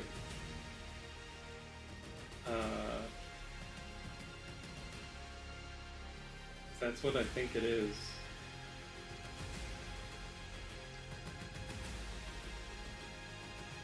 Well, it's a.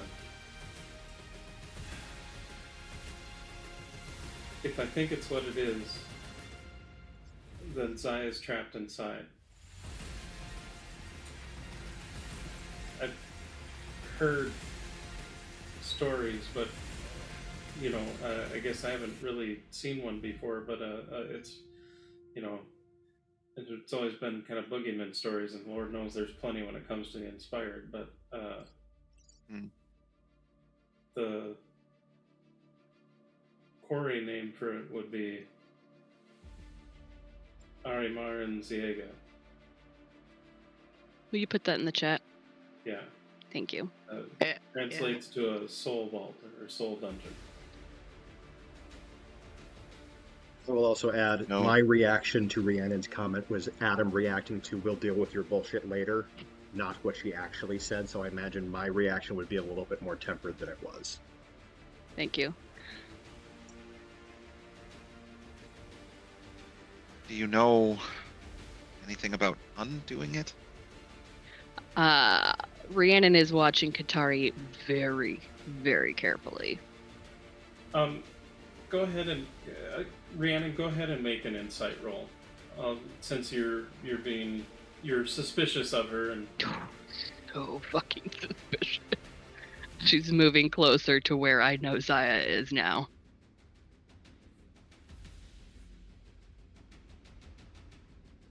I feel like I have advantage on insight. Do I not? Don't. I think your dragon mark gives bonuses on not insight but investigation, right? I get the bonuses to both. Okay. It's just whether or not I get advantage on investigation. I do get a plus a d4 to my insight though. For insight, okay. Yeah. So. Which is still pretty awesome. Yeah. While this is all going on and it's Barca knows his place and that this is well over his head, he is currently just eyeing up and just kind of giving Costella the what for, welcome to the ship. You mess with anybody, you're going to deal with me kind of situation. Okay. Go, Barca, go. 28 for my insight total. Here's the thing. You like she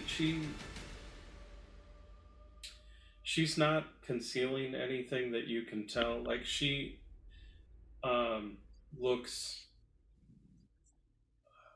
a bit horrified at what has happened to Zaya, and is greatly concerned for Zaya. But you don't.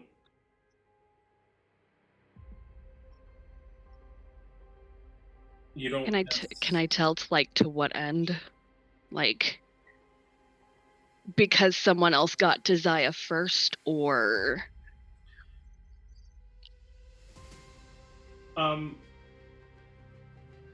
We'll put it this way. If you were to give a flavor of it, she cares for Zaya. Not in like a, oh darn, this asset is lost, like write it off the books kind of thing, or Eldritch horror, oh dear lord. No, she's actually in earnest, is deeply troubled by this, and like,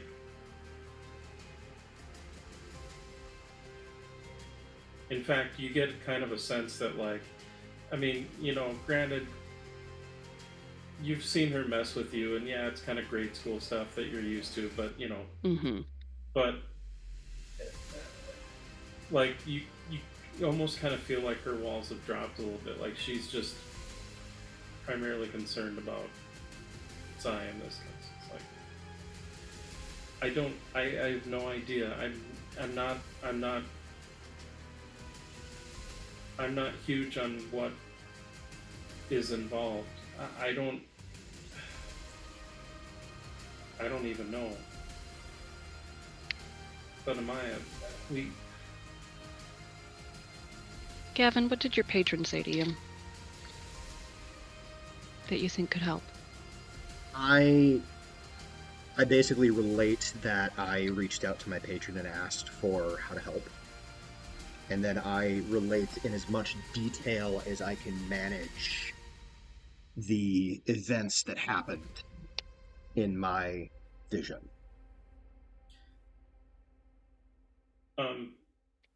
For those that hear that and want to try and interpret it, feel free to make an intuition roll on that, or an insight roll. I can do insight.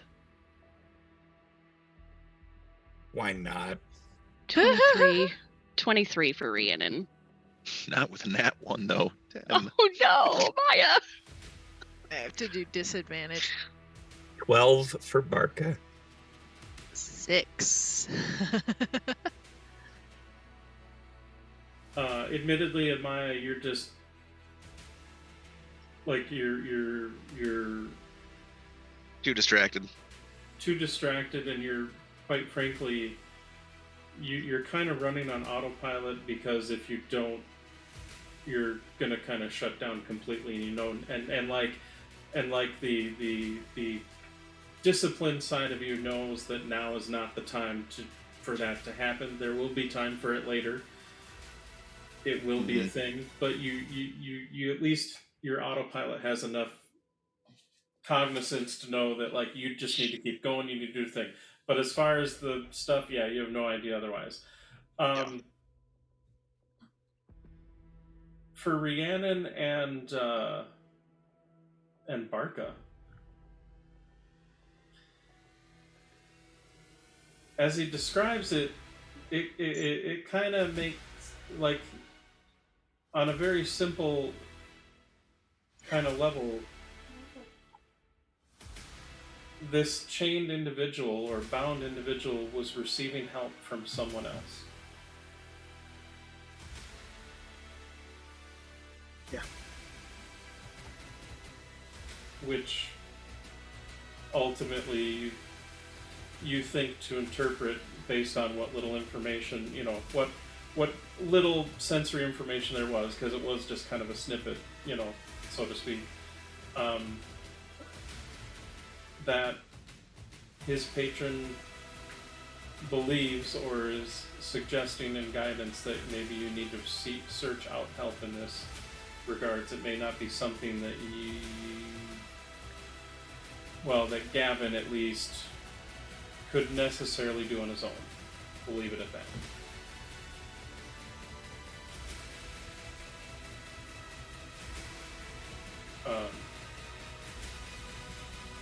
Barker just leans over to Reilly and goes, "Sounds like someone else needs to get involved."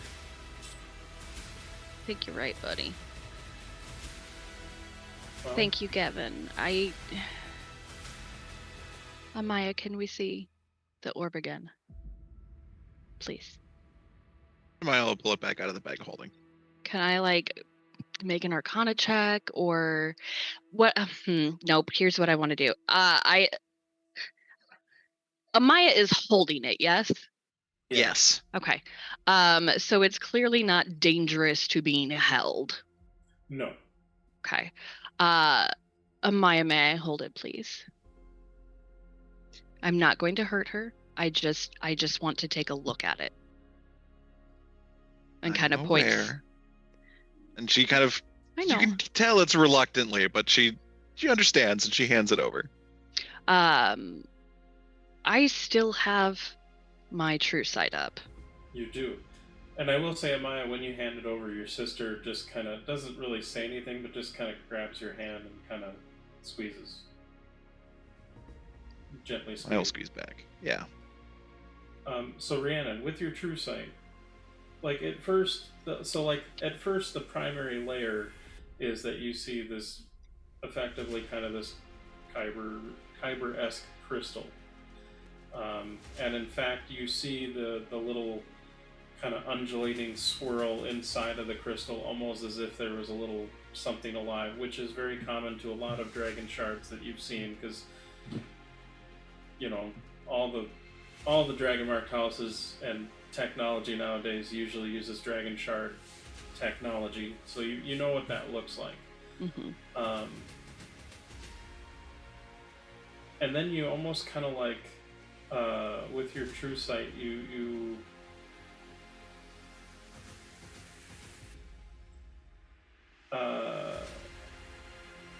there's no illusions per se or anything that would be concealing, but you do start to realize, and with your investigation roll, because and with your quote unquote passive investigation, I know it would knock it out. My passive int is a 22. Yeah, I'm not too worried about this. You do see that what was kind of easily overlooked because of the initial glow, for lack of a better term, of the dragon shard, but you do see there is writing in very small writing, sort of etched in almost like different sort of bands around the crystal. Mm-hmm. And in fact, you can only barely feel it as you're holding it, and actually as you notice the writing, you can kind of feel it's very, very subtle, but you can feel some of the writing, but you're guessing it's whatever the enchantments are to kind of create this. And I will say this, in addition to that, the swirls that normally look like the little ribbon of swirly energiness that is in a dragon shard, you see the last thing you see, and again, this is just because you are House Madani's best and brightest, and you're like frickin' Sherlock, but you without the cocaine or the heroin, whatever it is, right? Opium. You realize it seems swirling around and sometimes through the ribbon, and it's almost like you have to, you know how like sometimes you have to see something at a certain angle to get the little shimmer or whatever, if you do otherwise, you know, like those. Yeah. But you see a little mote of darkness swirling around, and you see a little mote of light. It's very easy to get lost in all the glowiness of the crystal. That immediately makes me nervous for Zaya. Well, and you I'd say you realize with that because again, you're smart enough to figure this out. Zaya's not the only one trapped in there.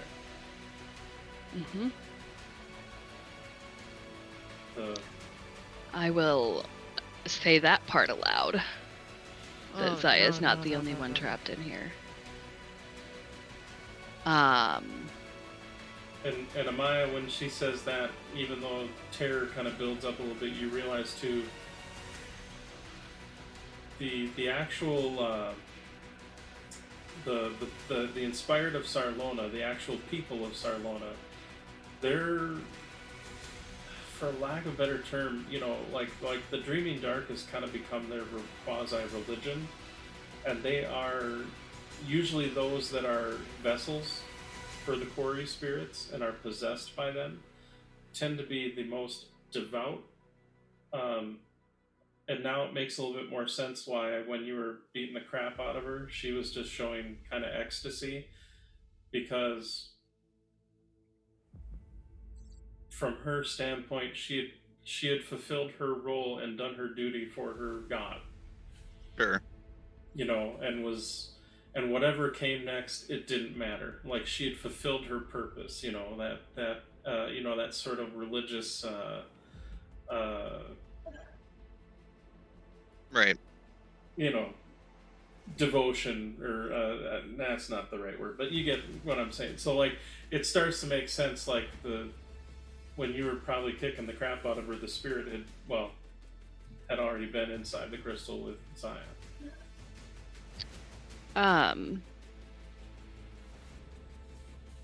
As part of my training, becoming a cleric, and particularly when we were getting ready to leave Sharn, like, my mentor gave me a crystal to had lessons and stuff. So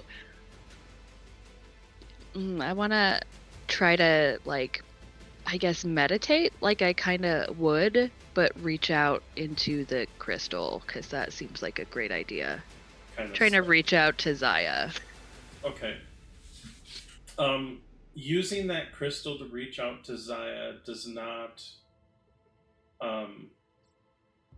work in that sense. But the crystal is effectively the equivalent of several, religious tomes and writings regarding the teachings of Ilyana.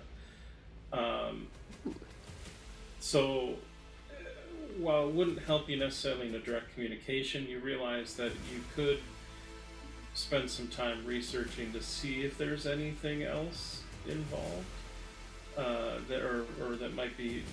Admittedly, it would just take time and research potentially. To be clear, I'm not trying to use the crystal my mentor gave me to reach out to Zaya. I'm just trying to reach directly into the soul vault to see if I can connect with her. Okay. You are not able to. Okay. And I would say, Maya, even if you were to try, which I'm sure you probably would at some point, you are not able to connect either.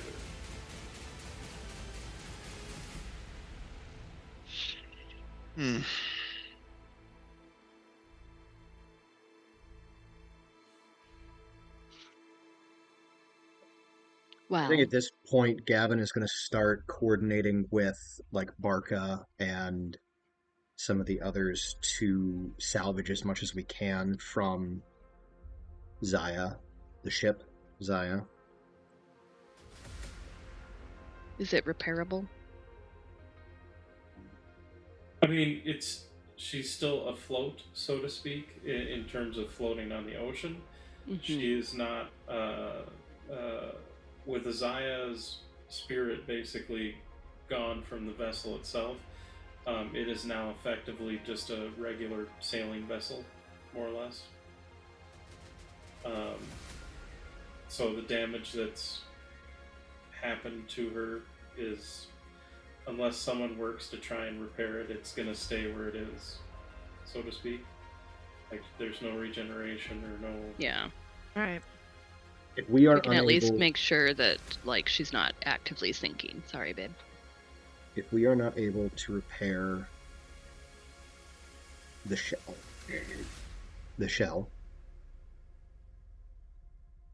and we need to go find somebody else to free her, we may have to leave the shell here to go do that.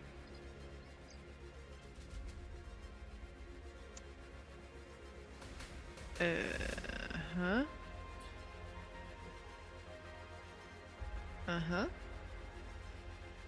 Bark is also like gonna probably go on the ship that wasn't part of the enemies, or the was the enemy ship, and just give it a once over, make sure there's no more enemies hiding per se. No, you've gathered all the prisoners up and safely disarmed them. Okay. And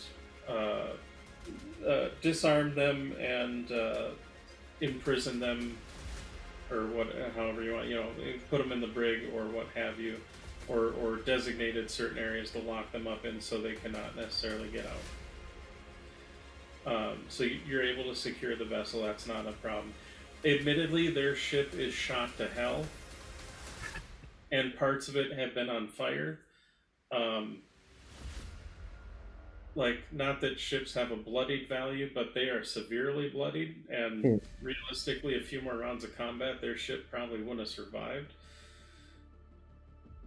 Considering the amount of damage that Zaya, or the goblins and Amaya were putting into it, and then of course Rhiannon's fireball didn't help the ship out too much either. Barca will Barca have idea. So like, you know how like Barca flew on Tia, and like she was Barca's wings.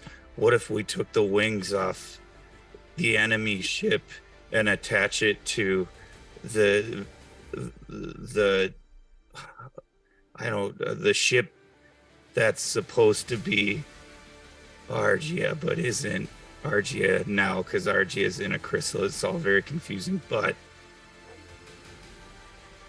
no, Barker just getting confused on what he's saying. Does that make sense? It does make sense. I don't know that we have the crafting know-how to make that work.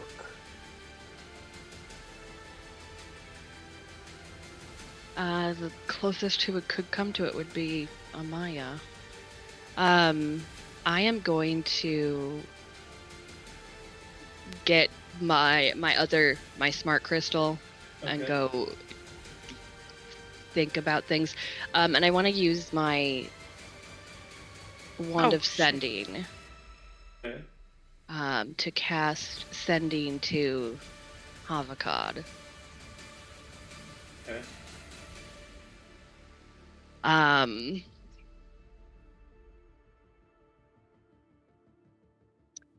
Zaya's trapped.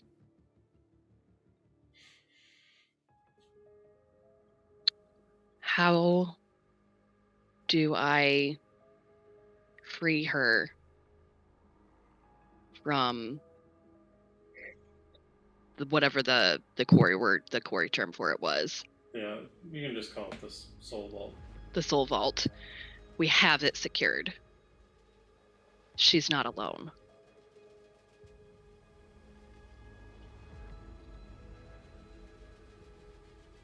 And it would be the fear in my voice would be pretty evident. After a few moments, Peter, oh my poor child.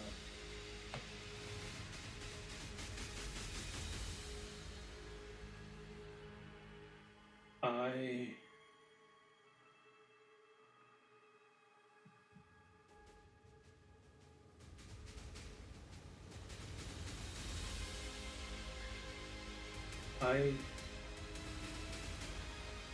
don't have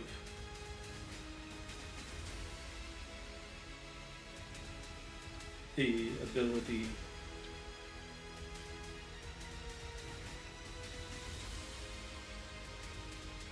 to undo this terrible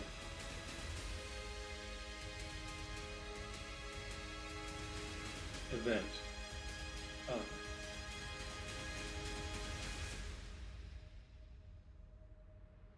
However, our wisest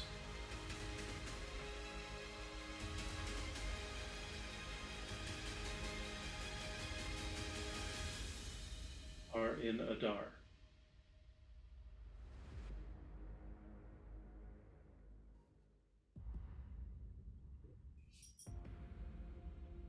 Bring her there.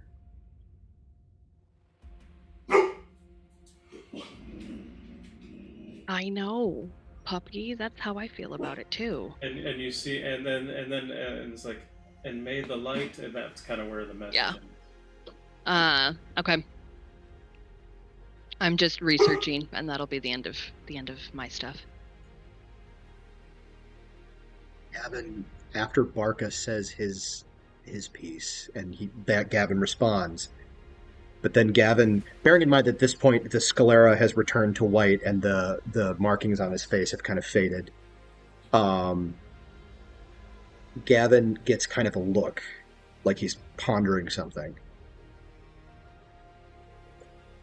Barca, you might be brilliant. Yeah. You are the smartest fucking bugbear I have ever met in my entire life. Ember, are you conscious? Bark only part. Yes? Whatever. What? What's happening? Sure. Sorry. Barca, you're the goodest of boys. Okay. Okay. This probably isn't going to work, but I'm going to throw it out there anyway. You seem to have some sort of affinity with fire elementals, yes? I mean, they're fun. But they, like, defer to you, right? You mentioned something about that the last time we got into a kerfuffle. When was that? The fire elemental, it was following you around and doing what you asked it to, because it wanted to burn shit. Oh, I'm a princess! Hey, this ship, as he gestures to the enemy vessel, is fueled from a kyber crystal which holds a fire elemental. You want me to talk to him? My hope is if we transfer the kyber crystal, or crystals, I'm not really sure how many there are, from this ship, it can utilize whatever Zaya used to fly herself. It may not work as effectively, but it might work.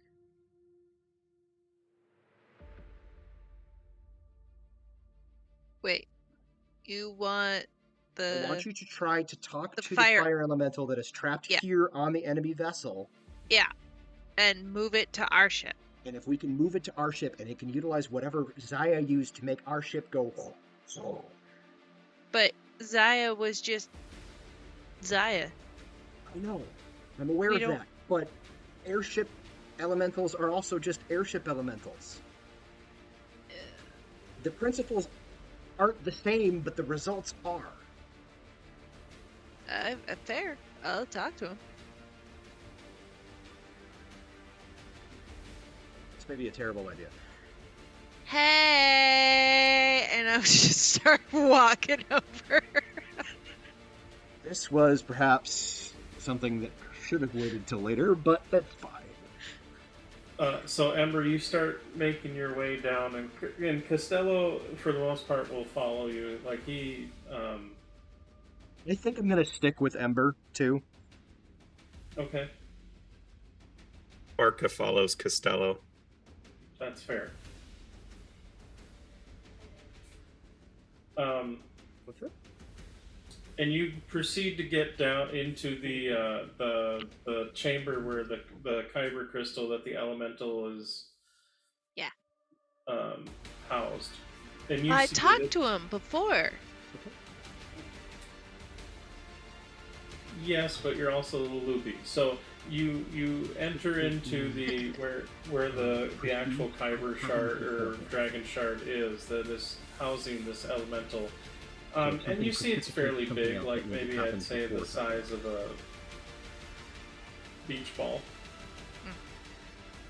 roughly. And as you enter in,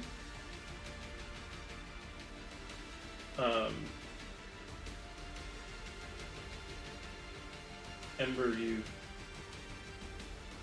feel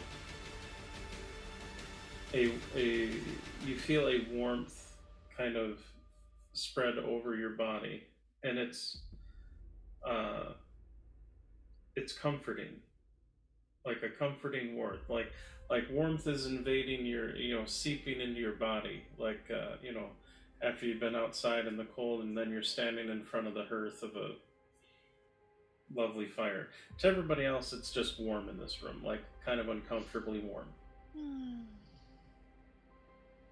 Feels so good. Hi, Sparky. Princess. Hey. So, question. Can you, fly any vessel? I wish to be free. I know, honey, but we're stuck. Your princess is stuck. And she needs a ride. And then you can go. Yes, I gotta ask, is Ember saying this out loud? Ember is saying this out loud, however, it is very much a one-sided conversation. Yeah, no, I fully did not expect that I could hear the elemental. I was just wondering if I could hear Ember say. If Ember, I would like you to make a persuasion roll. Yay. And I would say normally it would be with disadvantage because of how loopy you are, but I'm going to say because of other circumstances you'd also get advantage, so it's basically going to equal it out to a straight roll. Okay, I'll take it. I'll take it.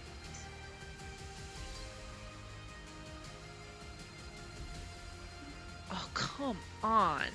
So close to being Still not really, terrible. really great. Yeah, it's not. But 15. You can tell there's some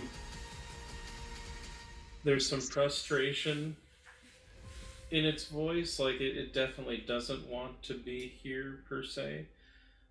I can move you to a different location so that you can have different scenery. What if we get after we get Zaya out, we set him free?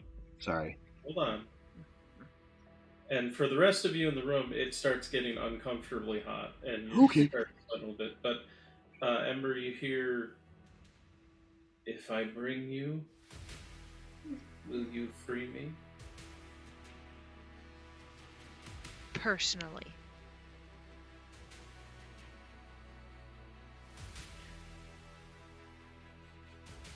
Very well, princess.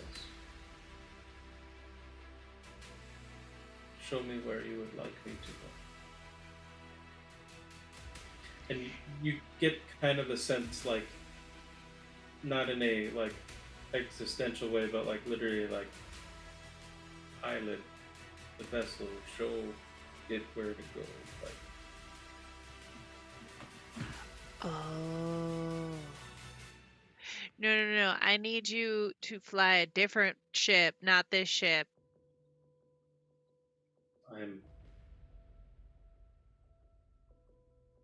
Yeah, I'll free you from this one, but I need you to drive a different one. I don't understand.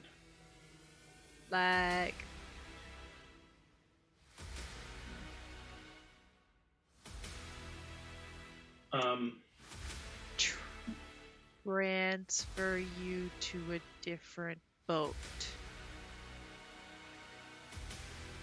If I know not of these things. Oh, If come- if this sorry, Brian's going on.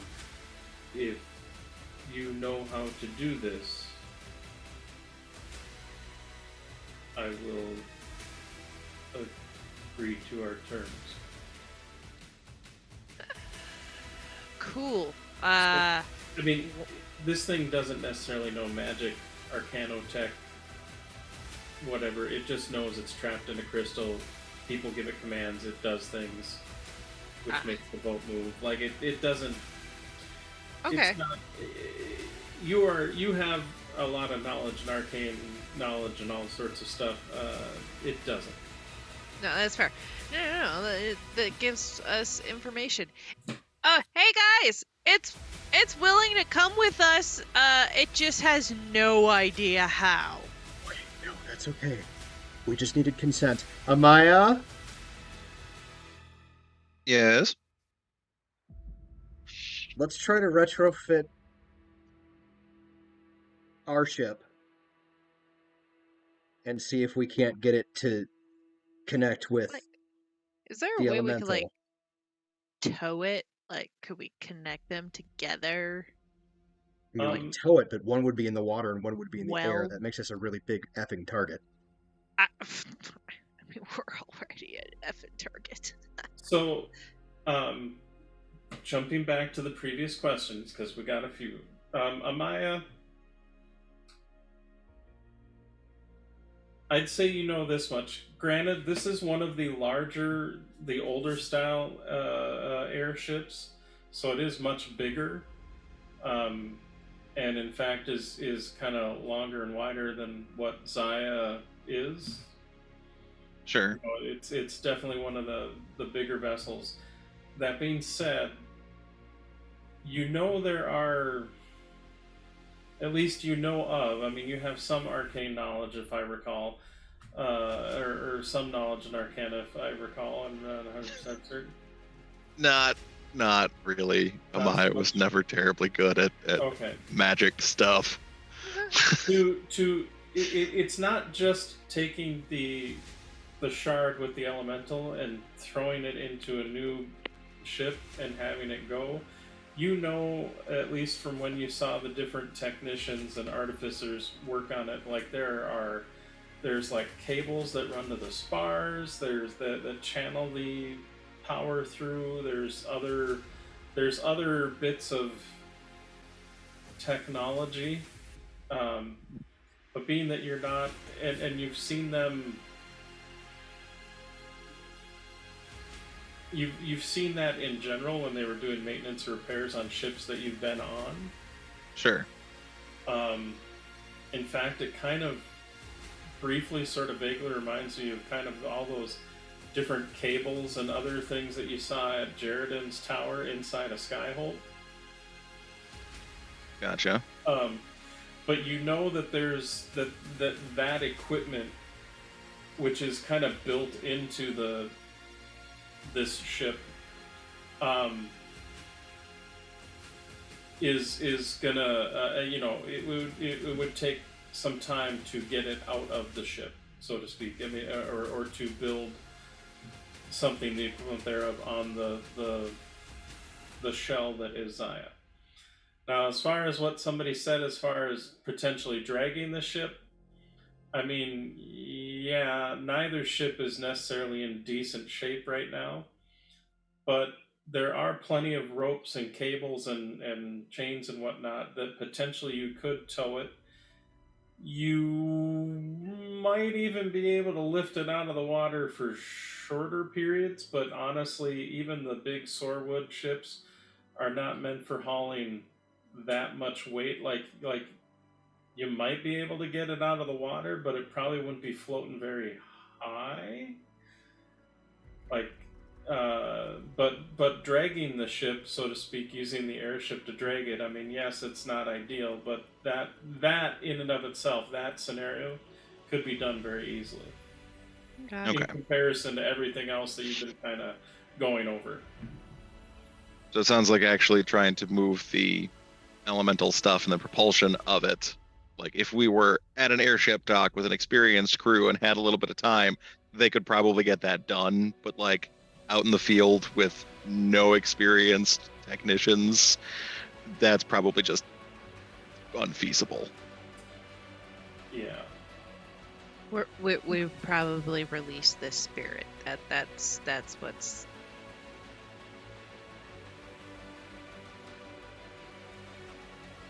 I mean, if it's willing to stay there a bit longer and help us get somewhere where something like that could be done. It is willing to take us to a location. And then I promise to let it go. And I say that really quickly under my breath.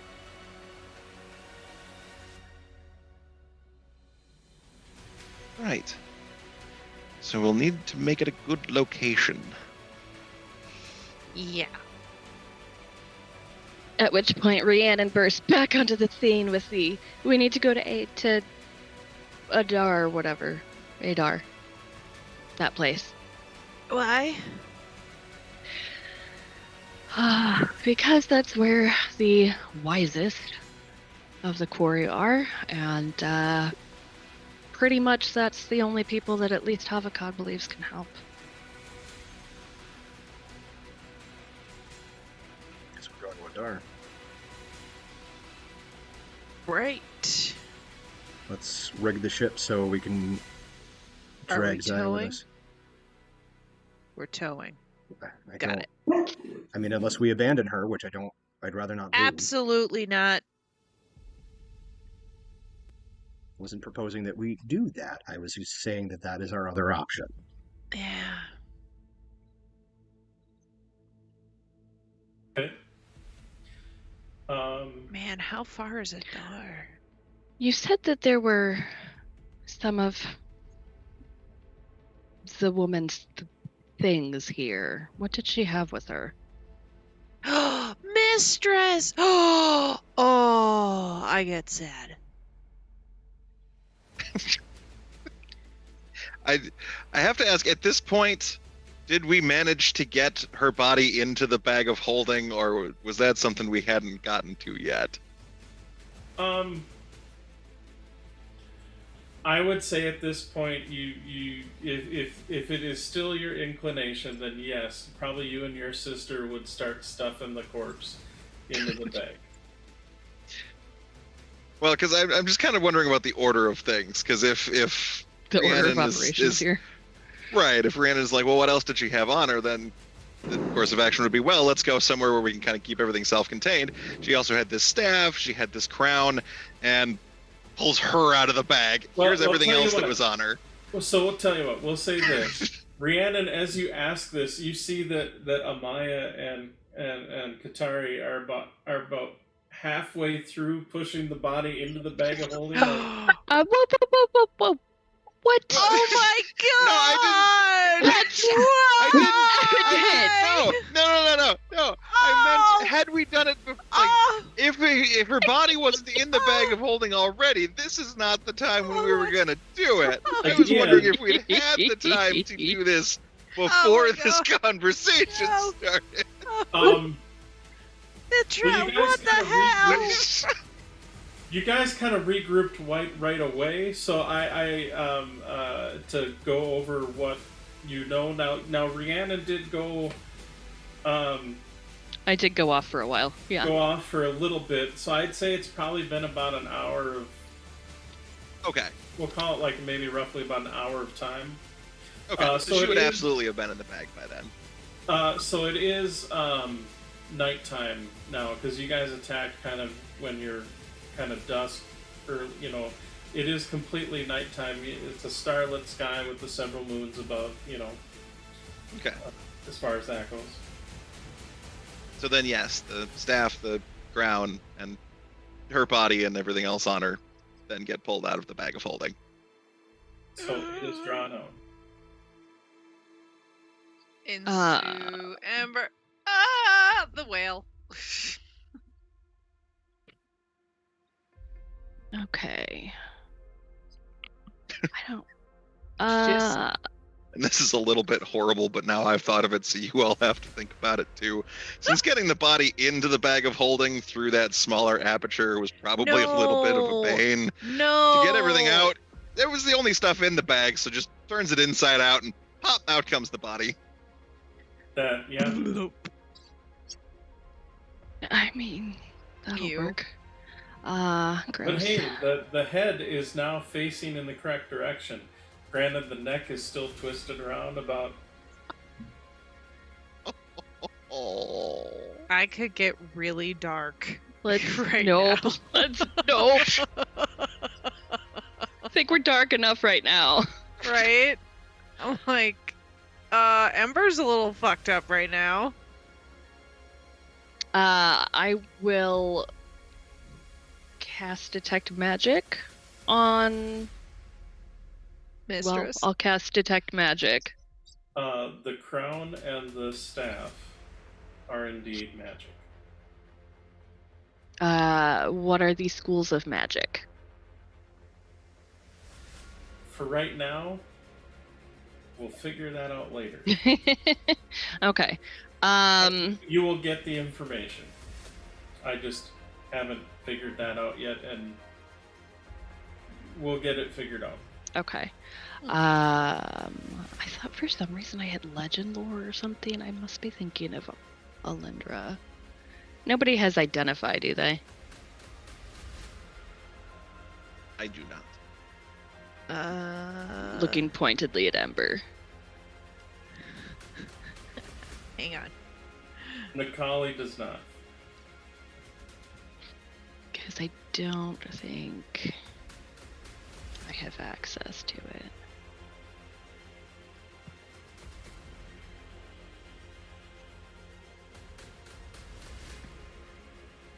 What level spell even is it? I don't have it. Like, I think I can get it, Yeah? but hang on. Items also be identified with a good enough Arcana roll while using Detect Magic, or does 5e need Ooh. a spell like that? I don't know. You want to let me try? I'm sorry, what was the... I was not paying attention. I apologize. Yeah. Can they be identified with a good enough Arcana roll plus the use of Detect Magic? I mean, like, if you take a short rest to investigate the item, you'll be able to... Yeah, sadly, Yeah. I don't Figure have out it, the but it specifics. is a I'll take spell take a that I could do it. I'll take a short rest, or it's evening anyway, so I'll just spend the hour with each of the objects. Okay. Since it is dark, maybe the rest of us will take a rest, because we really can't start jury-rigging the ship until morning anyway. Yeah, if I could get, like, a point of this exhaustion off, that'd be cool. So Sorry. maybe we should take a long rest? Okay. Is I mean, we Zaya in could- danger of sinking? How many hit points are left on Zaya?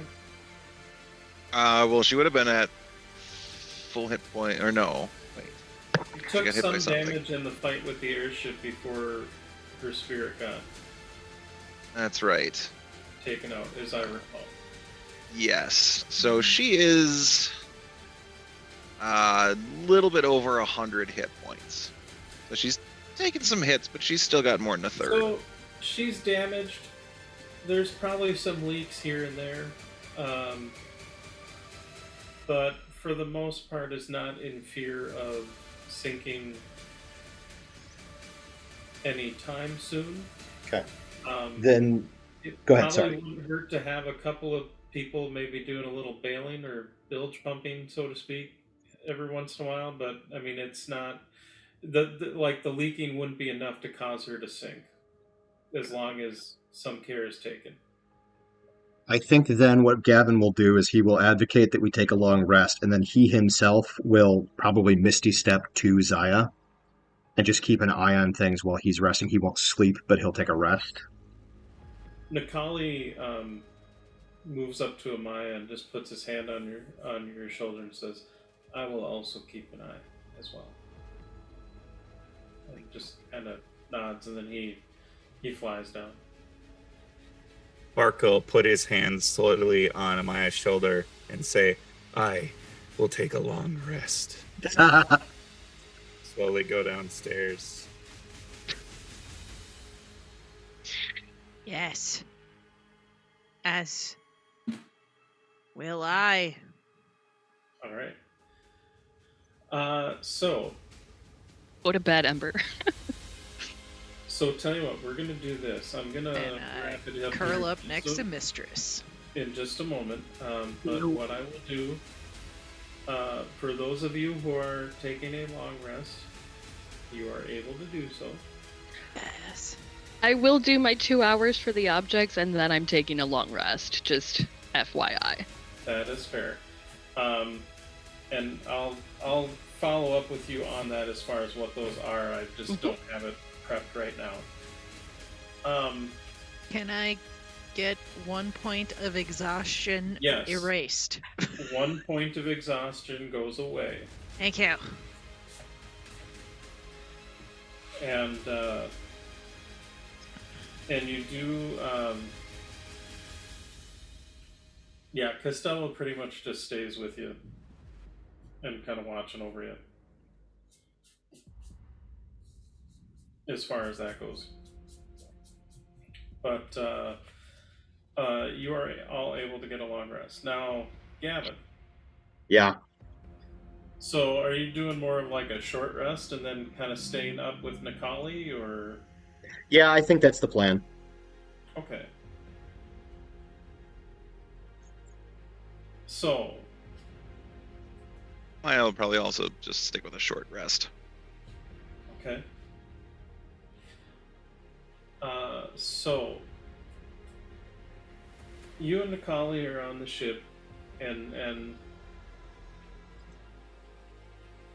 maybe a little bit lost in thought, like not, it's been a long day. It's been a long day. And an emotionally taxing day for what it is. What's your passive perception? Oh, 10. Okay. So during the time where Nikali is in his trance, kind of doing his elven resty thing,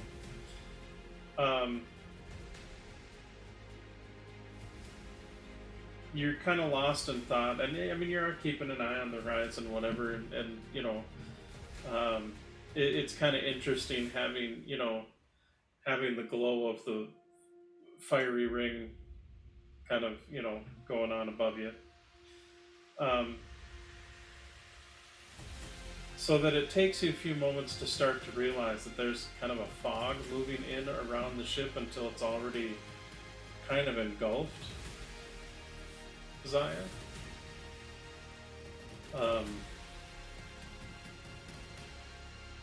And in fact, you look around as you realize there is a shape off to port, basically. It looks like another ship, a vessel that has literally just kind of come out of nowhere. Oh, frick. And you see it is not of a design that you've really seen before. Like, the closest you could think of is maybe slightly like, yeah, I'd say even the goblin, like the goblin slave ship raider kind of trimaran thing doesn't even really come close, but it does have, it's very long. It's a very long vessel that has all of these oars kind of on either side, almost like a galley or a dromon kind of thing. But it does also have some sails as well. The sails, which you see actually, so the oars just kind of all kind of come in, like they're, you still see the paddles sticking out, but like as if they just kind of pulled them Like in they pulled them up. Yeah. and secured them, and you do see the red sails of this vessel start to kind of roll up. And it sits about call it maybe 20 feet off the port side. Close enough that it definitely knows we're there. Yes, and you see there is a being, a singular being, Okay. on the aft deck of this vessel, what would be kind of the equivalent of the poop deck, that stands there, kind of looking at you. This being that very strange. It's kind of like pale grayish, kind of purplish grayish skin. Kind of standing there, has like one hand on what would be the steering wheel navigation of the ship, and like another hand kind of holding onto a trident that's sort of standing. He's just kind of holding there off to the side, and wearing like almost like a captain, like a sailor's, like a captain's coat, for lack of a better term. But what's weird is you see these, so kind of gray skin, purplish eyes, no mouth or nose, no other, almost like I would say like a gray, if you're thinking of like the alien. Like an alien gray, yeah. Yeah. And you hear in your mind, greetings, permission to come aboard. And that's where we'll leave it for today.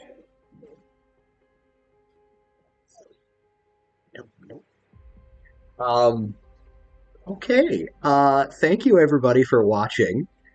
I'm laughing because I think I know what this is, and I'm just tickled pink that Brian has included it.